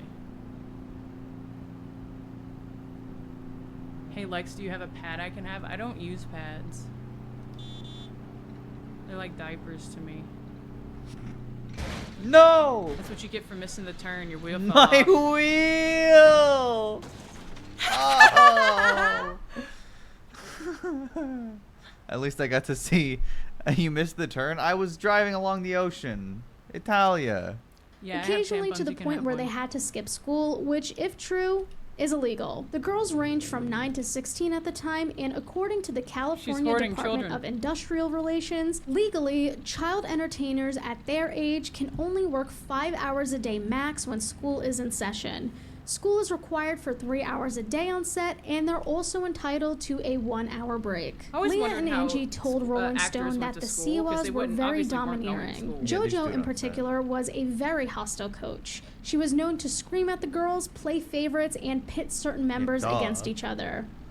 Sounds like someone else we know. The group also felt that they were pressured to cry on camera because it made better TV. But then, allegedly, the girls would come home to gift baskets from the Siwas, as if Reese's peanut butter cups would make up for the abuse they faced that day. Furthermore, the Sandersons alleged that Jess was also extremely cutthroat. For instance, Leah claimed that one time she started bleeding through her belly button mid-rehearsal, and instead of sending her home, Jess told her to put a maxi pad on so the blood wouldn't leak through her costume. Priorities though. This happened days before Leah was supposed to go in for spinal cord surgery. Then, just weeks later, Jess pressured Leah to come back early to film a music video. Keep in mind, this girl was recovering from spinal cord surgery.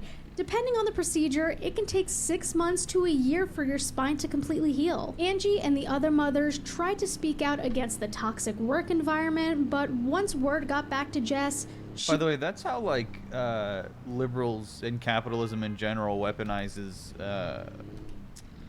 what's the word? Redrum Diversity. is back from the dead. YUP Redrum di Arago. YUP this is HIS clone. YUPICLONE You can't do all caps in Italian TTS, he spells it all out. Second Red Room gets here in AMONTH. Why did he clone HIMTWICE? Because he can. Enjoy, Bully World. Yeah, so yeah, JoJo being like, yeah, we have a disabled dancer, but she just, you know, works her just as brutally as every other dancer, and it's obviously like not accommodating. It's torture. It's horrible.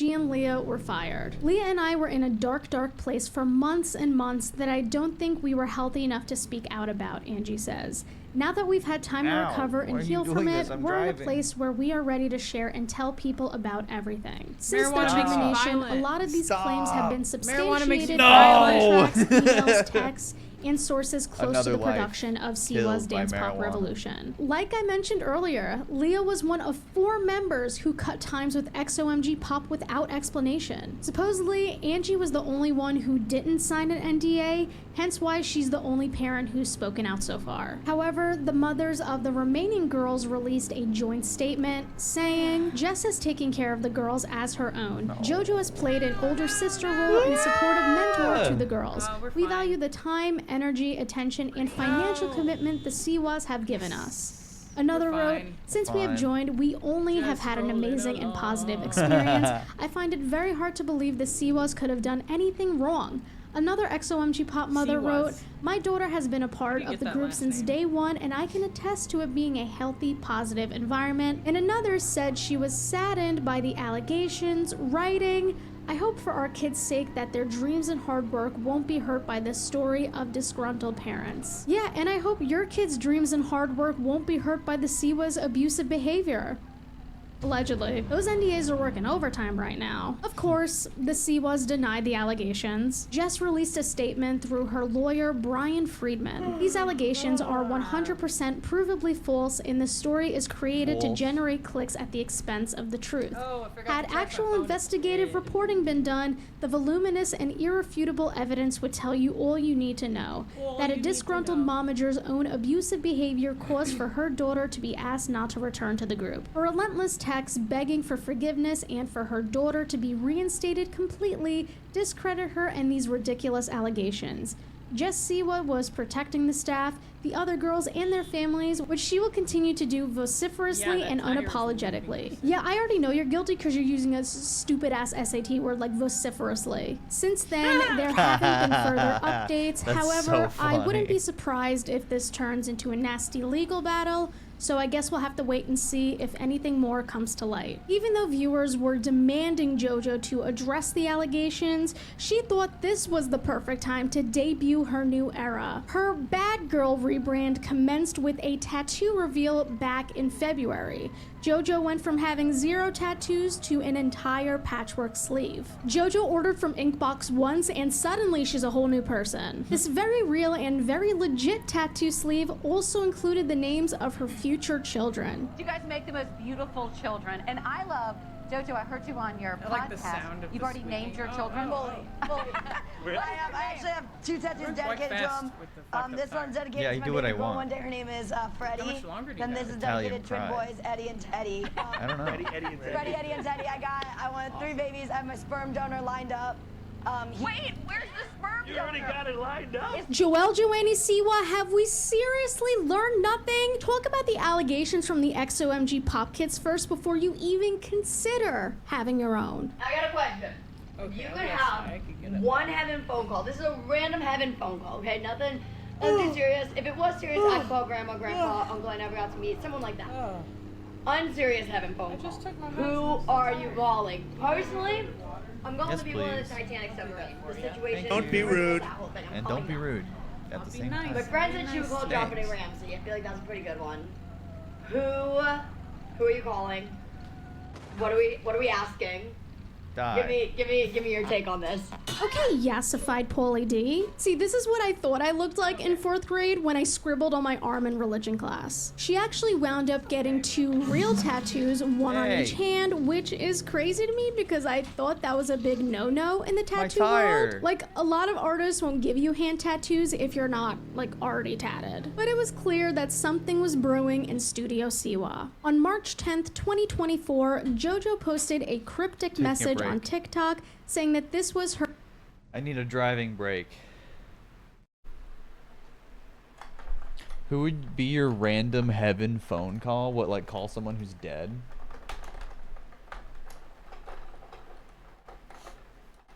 Jesus.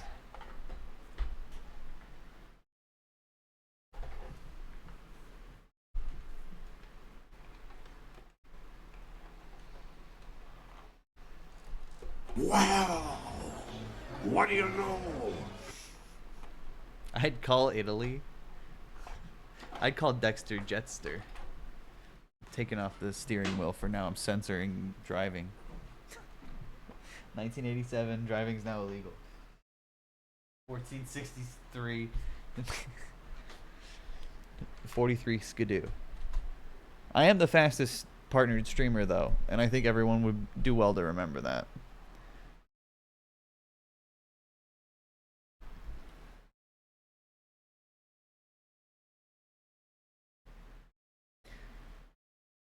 Yeah, my Dexter's officially jetstered, I'll say it that way. For the ladies. Sorry, I don't know what that means. Her last day as a child star. Babe, weren't you talking about being a bottom on Rachel Ballinger's podcast like 2 years ago? Your child star days have been over. That's why you and your mom were so desperate to get XOMG Pop off the ground. Regardless, the internet waited with bated breath to see what JoJo had in store. Talking about child stardom, she's talking about having babies at the same time. What is her obsession with trying to have babies? Does she feel like it'll be a huge, like, hit? Then came the first teaser. Then they can dance. Yes! Yes! I love sexual themes and violence! Do you think she'll say the F word? Oh, I hope my mom will still let me watch. On March 12th, JoJo guest starred on the Jennifer Hudson show and confirmed that she'd been secretly working on new music. JoJo, you coming out with some new music. What? Yes. Girl, tell us about it. Actually, yesterday I gave the heads up, like, hey, it's not for kids anymore. Oh. A week later, JoJo revealed that the first single in her new era was called Karma. However, based on the visuals and some fairly recent Snapchat videos of her singing, users were skeptical about the quality of JoJo's newest song. You're still a traitor.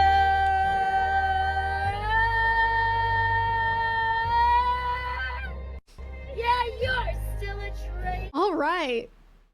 Okay. Whatever notes you want, Queen. The following teasers only reaffirmed people's hesitations about JoJo's new bad girl era.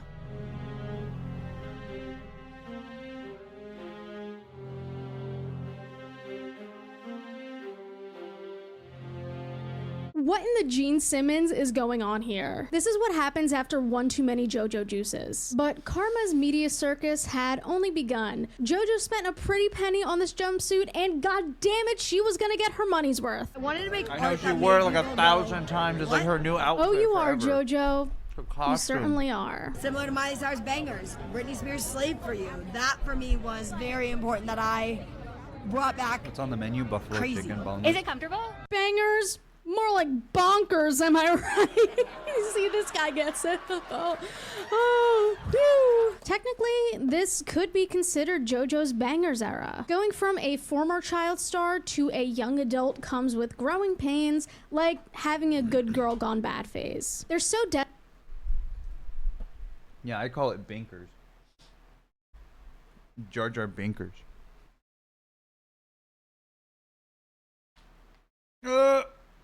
Hang on, Chad. I'm making a point.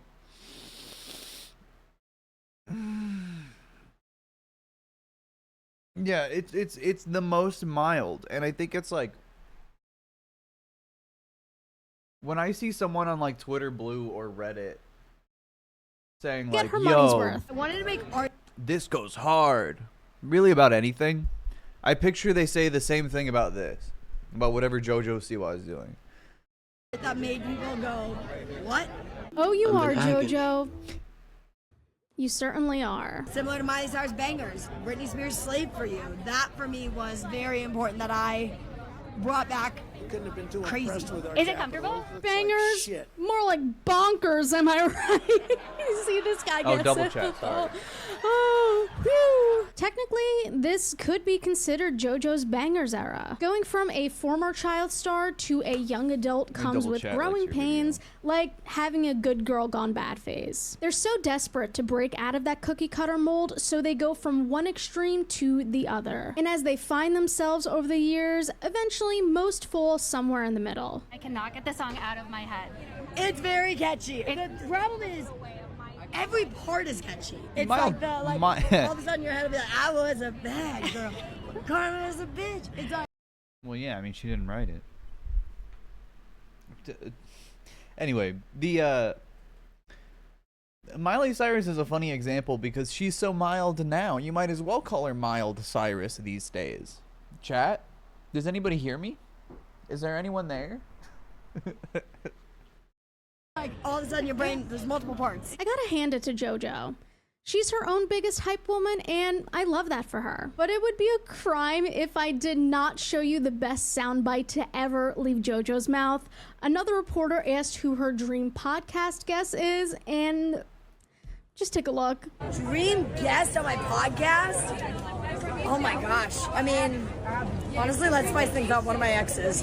Oh? Dream guest on my podcast? Unfortunately for everyone around me, that is going to be my vocal stim for the next 7 to 10 days, so Thanks, JoJo. I don't have to say it funny. though, right? JoJo's trying way too hard. What convinced me was this viral pap shot of JoJo walking out of an adult toy shop with a stuffed phallus, and I hate that it's kind of adorable. Her give-a-fucks are definitely not on vacation. If anything, I'd barely call this a rebrand cause it's exactly what she's been doing since she was a kid. Sparkles, big hair, elaborate costumes, but maybe now she'll say the F word. Fingers crossed. This is literally JoJo's version of the horseshoe theory, and if anything, her rebrand shows how much growing up she still needs to do. So is she trying to overcompensate for being called a giant toddler for years? Is this like her version of a belated teenage rebellion phase? Personally, I think she needs to rebel against her makeup artist, but whatever JoJo was doing worked, and it worked almost too well. People have been recreating the makeup, you know the dance I'm talking about, and this is exactly what she wanted. Some creators even took on the liberty of trying to predict JoJo's new sound. I'm driving in my seatbelt, doesn't go over my chest. Holy I know shit, it's for the what? best, but I'm an adult now, and I do what I want. I'm a bad girl. Oh, I see. Stay up late, I kiss girls on the first date. I'm all grown up. Yeah, so what? Yeah, she should have put me doing the dance. I nailed it. What you say? Unfortunately, they weren't too far off. The ho-ho Siwa, Tana Mojo, got in on the fun as well, which JoJo was not too happy about. I was a bad girl. I'm doing bad things. You think she's ever taken like a perk 30 and like cussed somebody out? I doubt JoJo's done a God, I perk hate 30 her or so whatever, much. but How is she gonna fucking try to shit on JoJo Siwa and still come out looking like a fucking asshole?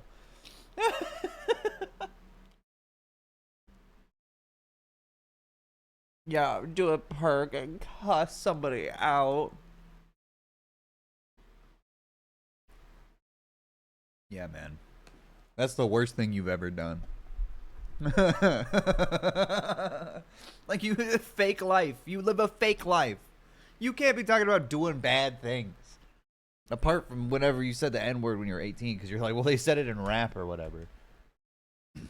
I do think she's been high off the smell of her own farts for too long. Most people saw right through JoJo's bad girl shtick. They thought it was convenient for JoJo to rebrand herself now, while major news outlets were covering the serious allegations against her and her mom. Granted, this project didn't happen overnight. JoJo said that she's been working on it for years, but the timing is rather curious. Sadly, the XOMG pop controversy seems to have been drowned out by all the memes and jokes. For some reason though, JoJo still had defenders, like this person who said we should stop bullying her because she might have autism. Not because she is autistic, but because there's a chance she's autistic. I don't like when I see people making fun of JoJo Siwa.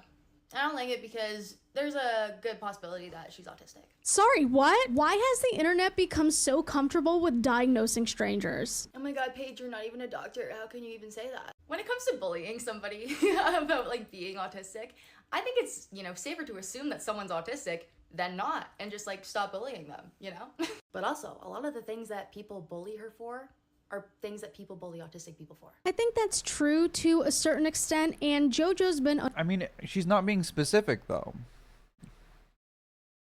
Like, if she was specific, that's different. I mean, she's like, well, what if?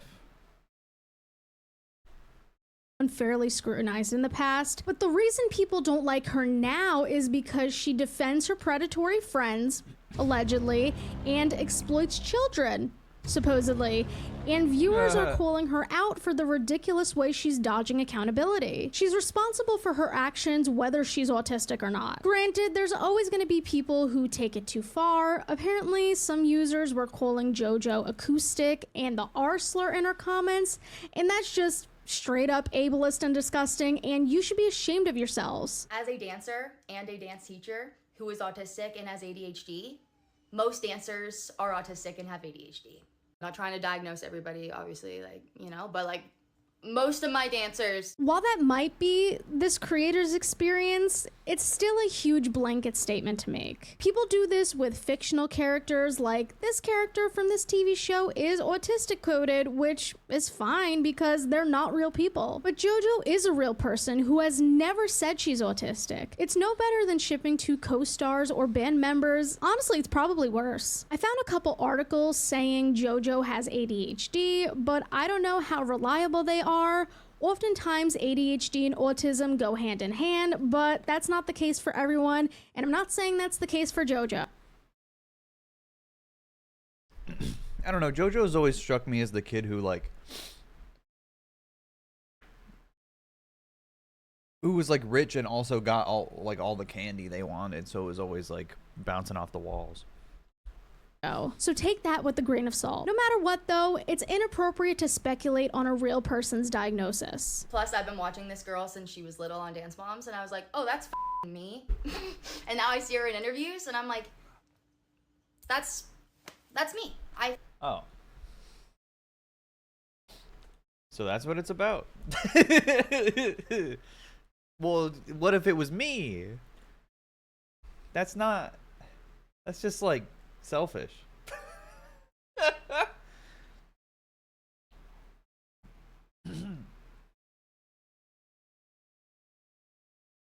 I think there's a possibility. That could be true, but even so, that doesn't make it fair game for you to say JoJo's autistic in such a definite manner. She very well could be, but until JoJo confirms it, let's not pathologize her.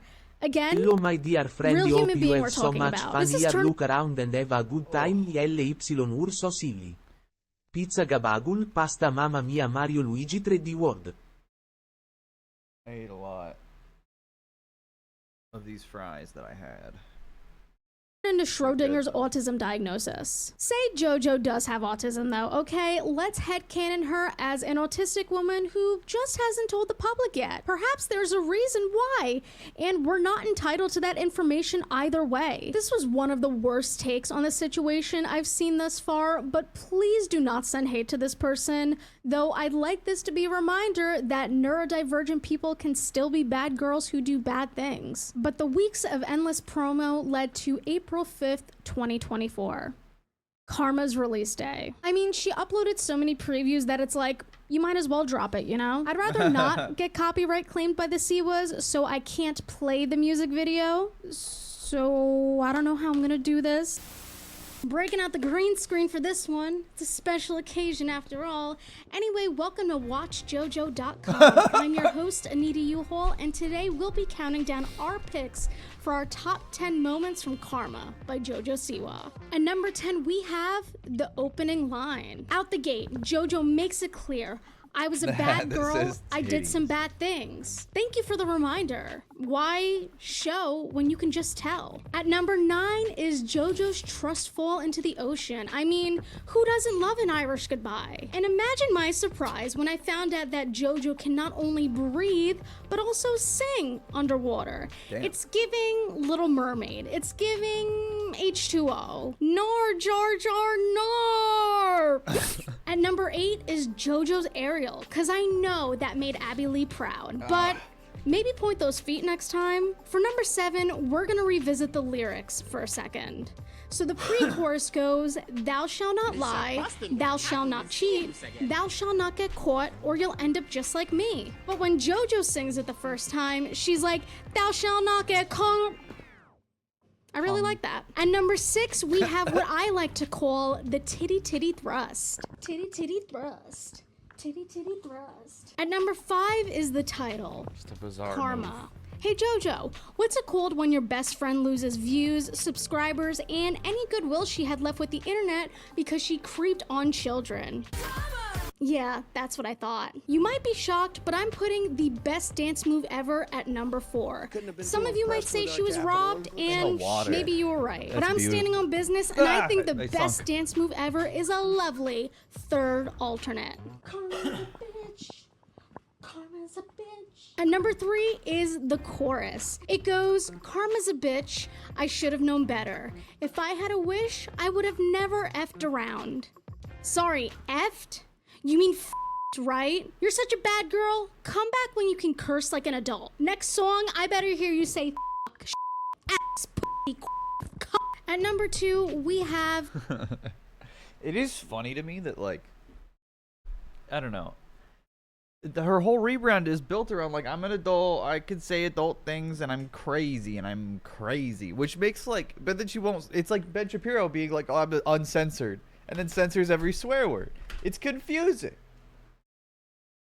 Ben Shapiro uncensored just means, I guess, him trying to be funny. Karma's a bitch. I should have known better. The lesbian representation.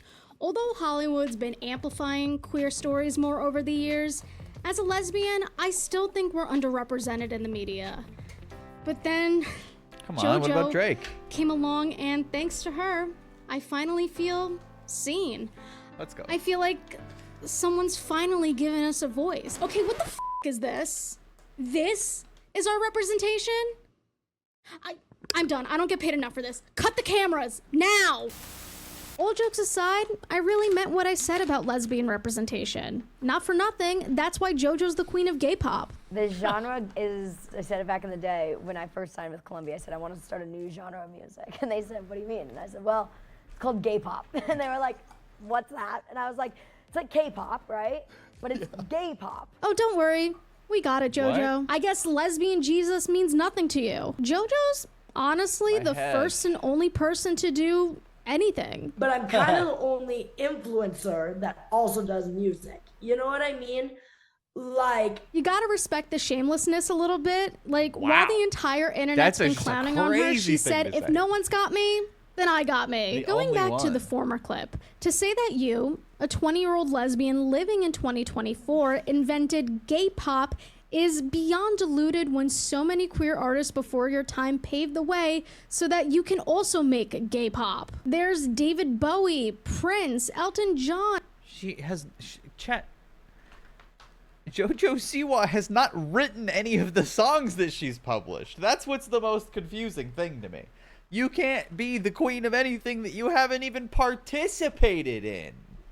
On JoJo's fave, Freddie Mercury. And if we're talking queer women in music, there's Tegan and Sarah, Kalani, Tracy Chapman, Sophie, Lady Gaga, Drake, and so many other LGBT artists across the spectrum. Maybe what I said a few seconds ago wasn't a joke. JoJo believes she's actually the first to do everything. Don't get me wrong, I truly love that JoJo's an out and proud lesbian entertainer, and I do think at one point she was positive LGBTQ+ representation for the younger crowd. The fact that she performed for 55,000 people at Miami Pride last month is insane. But at least acknowledge your predecessors who made it possible for you to get there in the first place. You know what?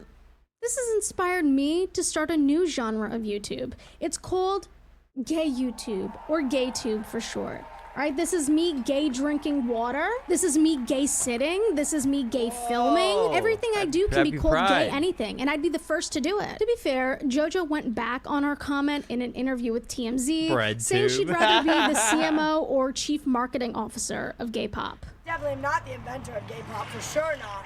But I do want to be a piece in making it bigger than it already is. Okay.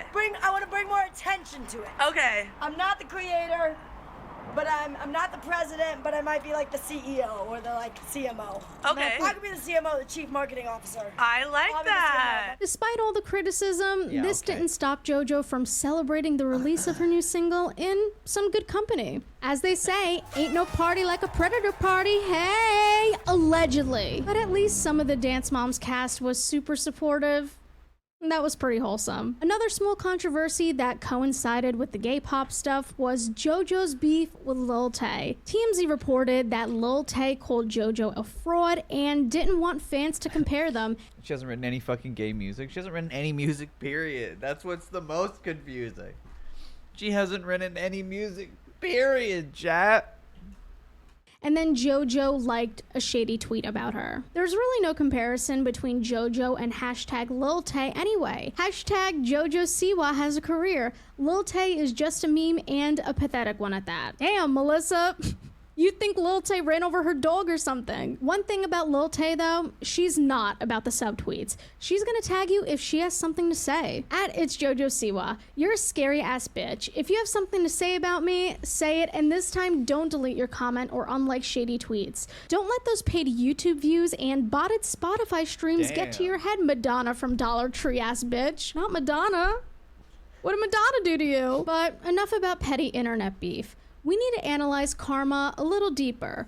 One of the song's main themes is cheating and its consequences. Thou shalt not lie, thou shalt not cheat, thou shalt not get caught, or you'll end up just like me. Oh, karma's a bitch, I should have known better. If I had a wish, I would have never effed around. When I saw the pics of you and her, I felt the knife twist. Karma's a bitch, and she's with you right now. Facts no printer. People speculated that this song was about Avery Cyrus, JoJo's most recent ex. On the Call Her Daddy podcast, she told Alex Cooper that her last relationship was very public and very traumatic. Allegedly, Avery was sending anonymous texts to JoJo, and she had to get her security team involved. Like, what are the feelings that hit you?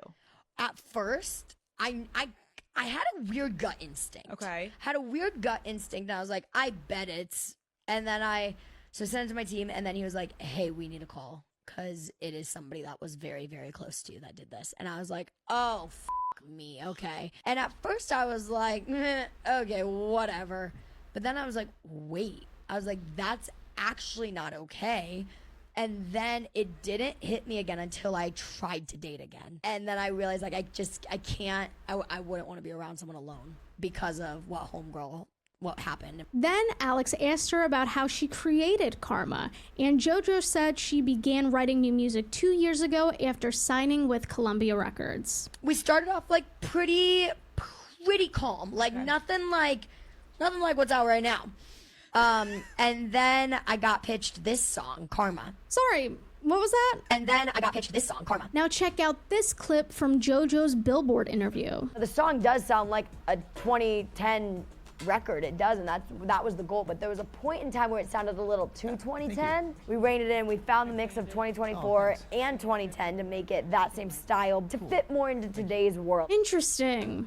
So what if I told you that Karma was actually from the early 2010s? Supposedly, Karma, originally Karma's a Bitch, was pitched to Miley Cyrus in 2011 for her third studio album, Can't Be Tamed, but she passed on it. So the single was given to up-and-coming singer-songwriter Britt Smith. She recorded the track and music video with Rock Mafia in 2012, but ultimately it was scrapped, and Britt was forced to make a different song called Provocative, her lead single, but it didn't perform well, and she left the music industry. Once this information resurfaced, people accused JoJo of stealing Karma for Britt Smith.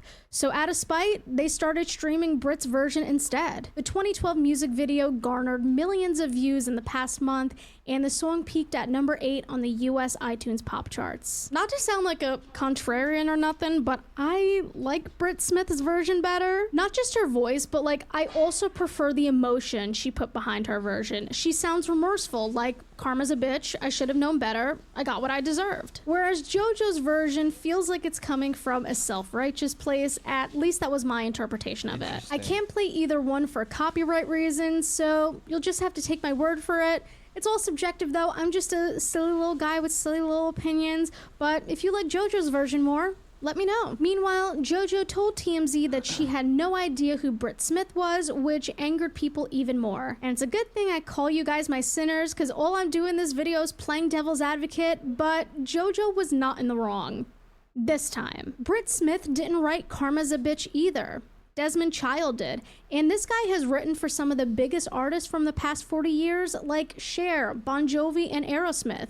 It's pretty common for record labels to buy the rights to a song and pitch it to different artists until one accepts and records their own version, and that's what happened with JoJo and Karma. Columbia pitched the song to her. So people think that you said that you wrote it. Yeah. They can't find the receipt. Exactly. There's nothing out there of me being like, so when I wrote Karma, I was thinking this.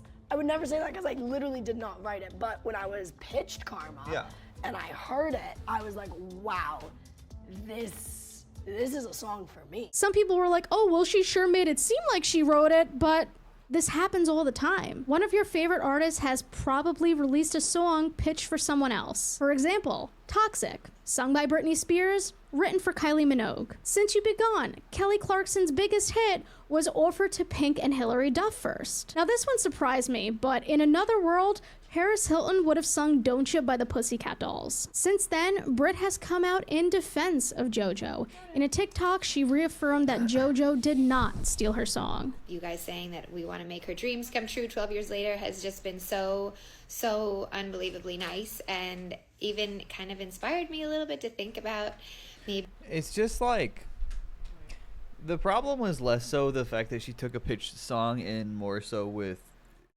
it's what her rebrand was centered around. Scoot out of the way. Scoot out of the way.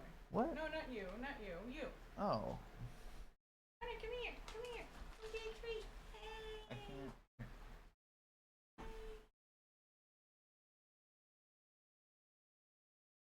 Or you can see him this way. Yeah. Sit. Hey, gentleman. Oi, oi.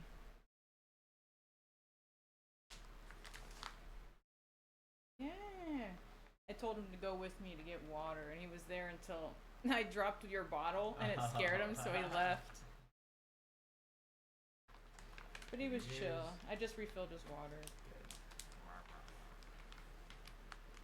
Top of the morning, top of the morning, top of the morning, top of the morning, top of the morning, top of the morning, top of the morning. Hold on. Good boy.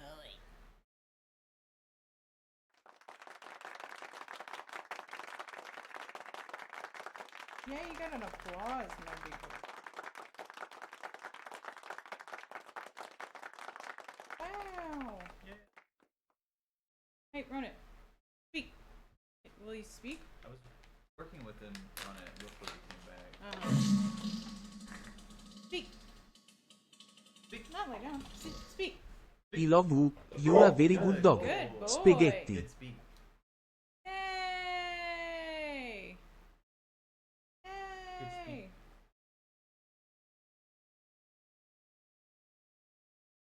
That was good. You did good. He's good at that. Yeah.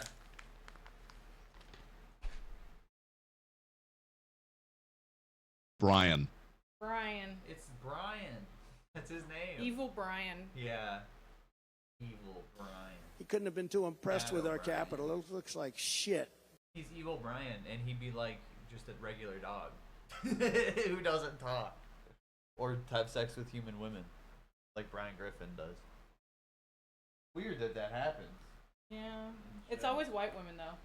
Yeah. Don't be rude. Yeah. Well, that's I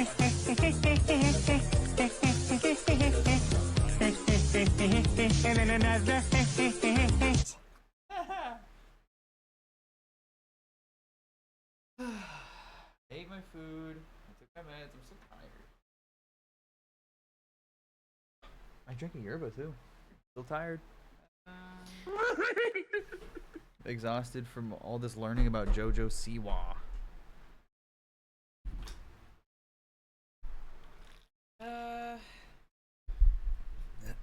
Take another Adderall. No, I gotta wait for mine to kick in. You got a what? I didn't hear a damn thing you just said. Okay.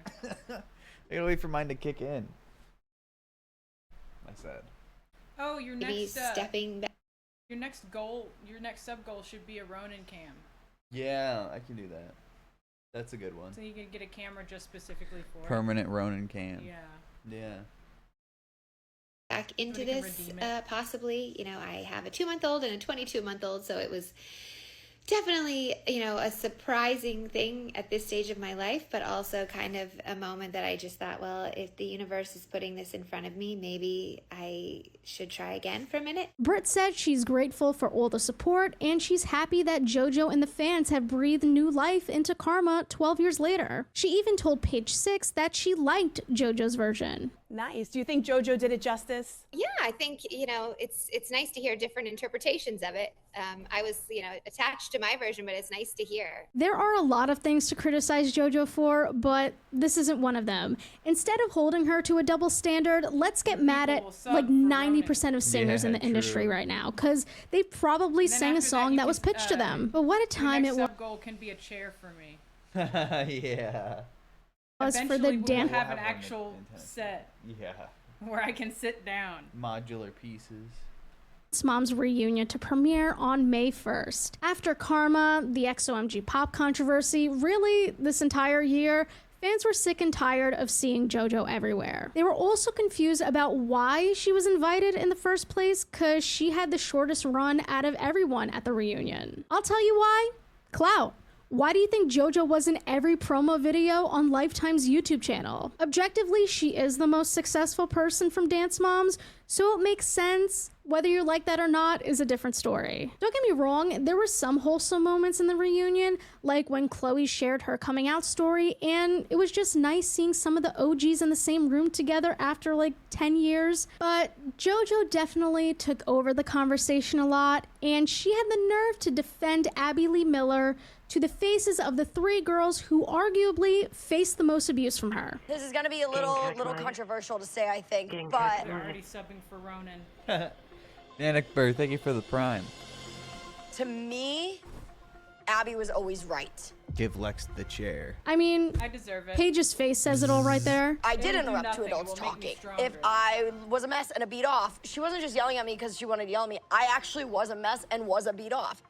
One thing that I've learned, like really working insane in Hollywood, is that that's normal. Just because it's normal doesn't make it right. I'm gonna sound like my mom for a sec, but if a friend told JoJo to jump off a bridge, would she jump off the bridge too because everyone else is doing it? It's scary that that's normal, but that taught me how to survive in the industry. I mean, it truly is so tough. She's basically saying Abby prepared her for the real world, and I hate when people use this excuse for behavior. Like, yeah, the world can be cruel, but does that justify the way Abby terrorized those children for years? And if we all know the world is toxic, then why feed into it? Why not create a safe space instead to give the kids a break from the real world? You can be a good teacher without screaming in their faces. In fact, I'd argue that screaming in children's faces makes you a bad teacher. If y'all were to have a child, a daughter in particular, would you allow her to have a teacher like Abby Lee in her life? I mean, like Clooney said,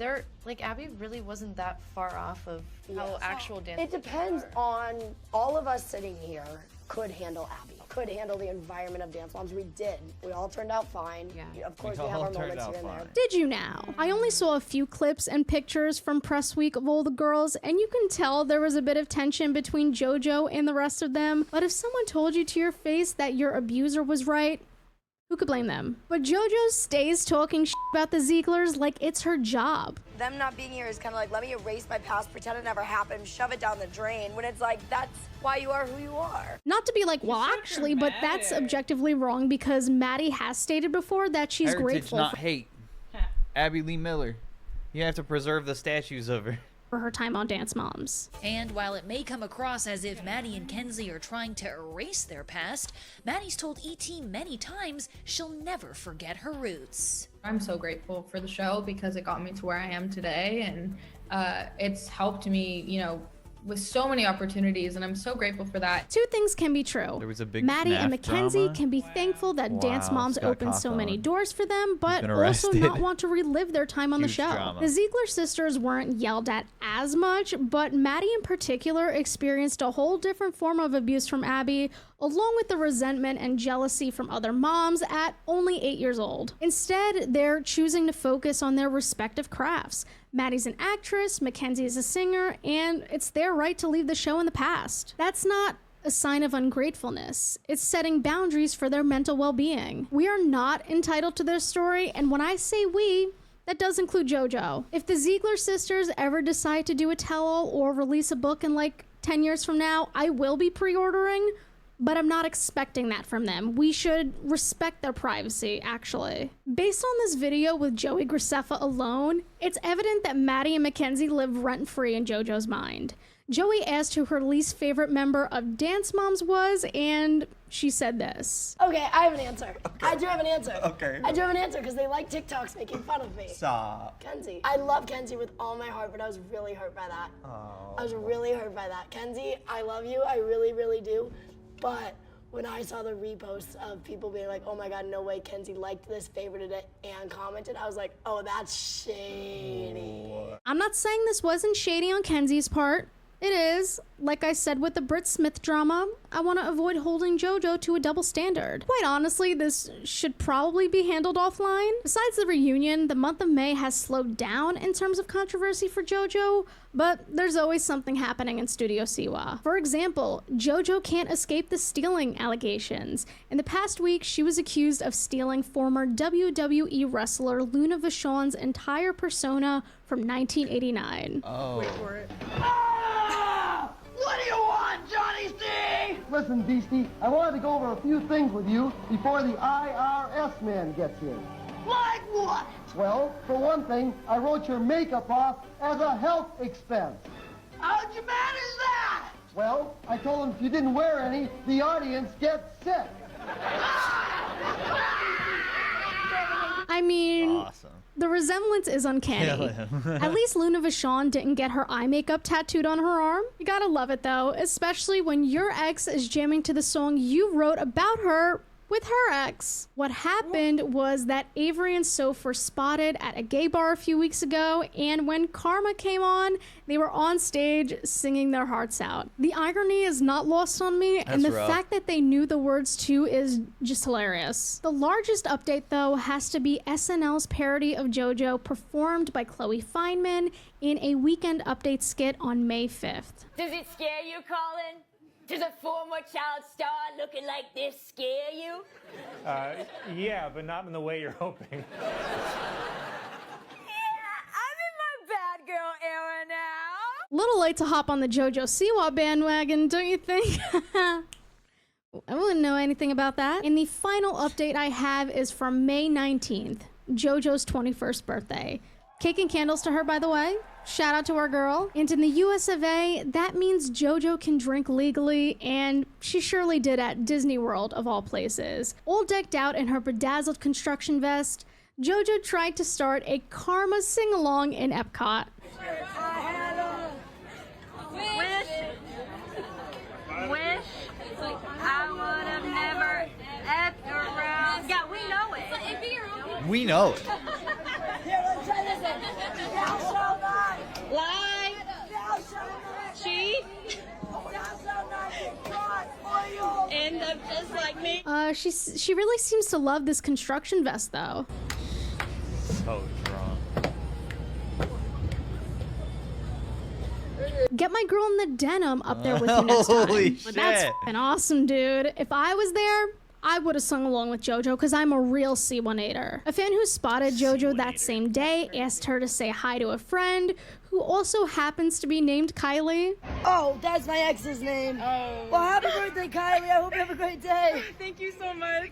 Yeah, it's a canon event, I fear. JoJo's story is interesting because she had the quote-unquote privilege of growing up as a child star and a child influencer, and now we're seeing the ramifications of that as she tries to navigate young adulthood. I can't help but feel bad for her in a way because she was literally groomed to be in the spotlight. She had no chance at a normal childhood with Jess as her mother. If I had another daughter, could I do all that work again? And the answer to that is yeah, like totally. Come on. But you know, it was so much work. You know, I put JoJo in dance because I was a dance teacher hoping, praying she would love it, and she did.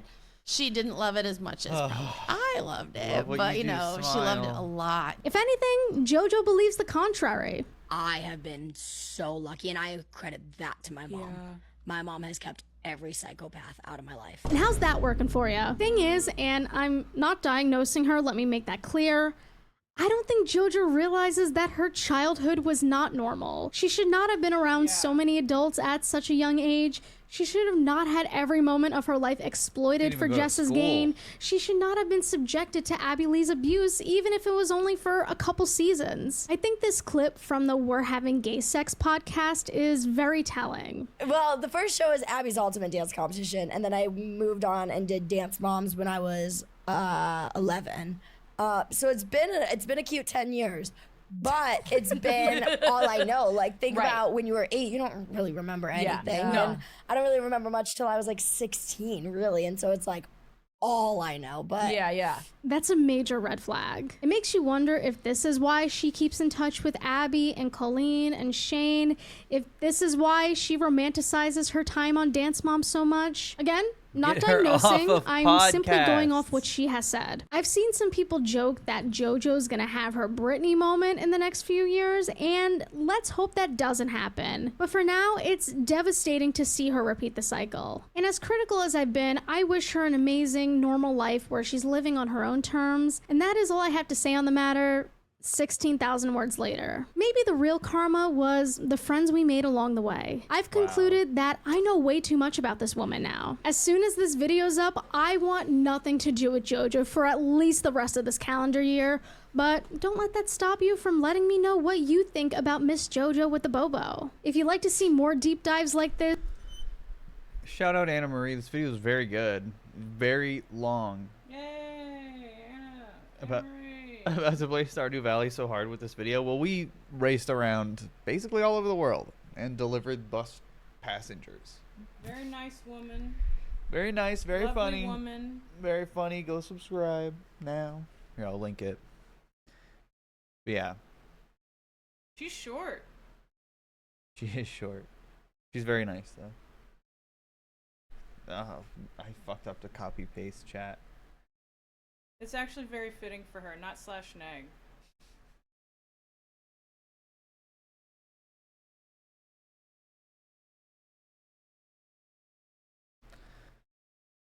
Look in the stream chat channel.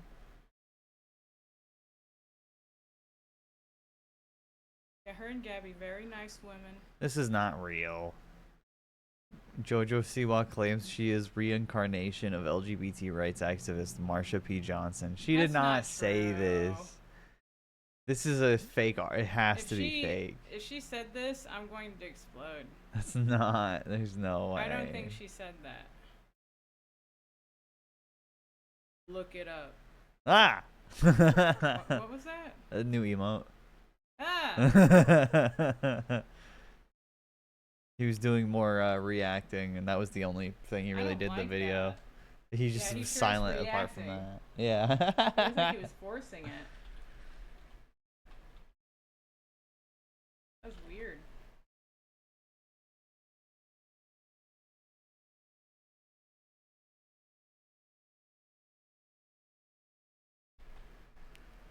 Yeah, you guys are liars.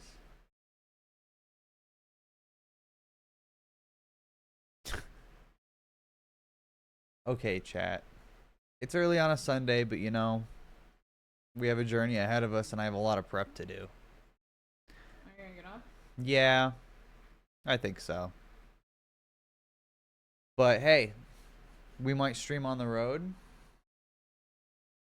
I'm going to. Lex is gonna stream on the road. I'll be there, and then I'll get to stream when we get there. I'll get right back to it. It'll be like nothing happened. Anyway, everyone say your nightly prayers, and when we get back, it'll be a nice little summertime stream vibe. It'll be fun.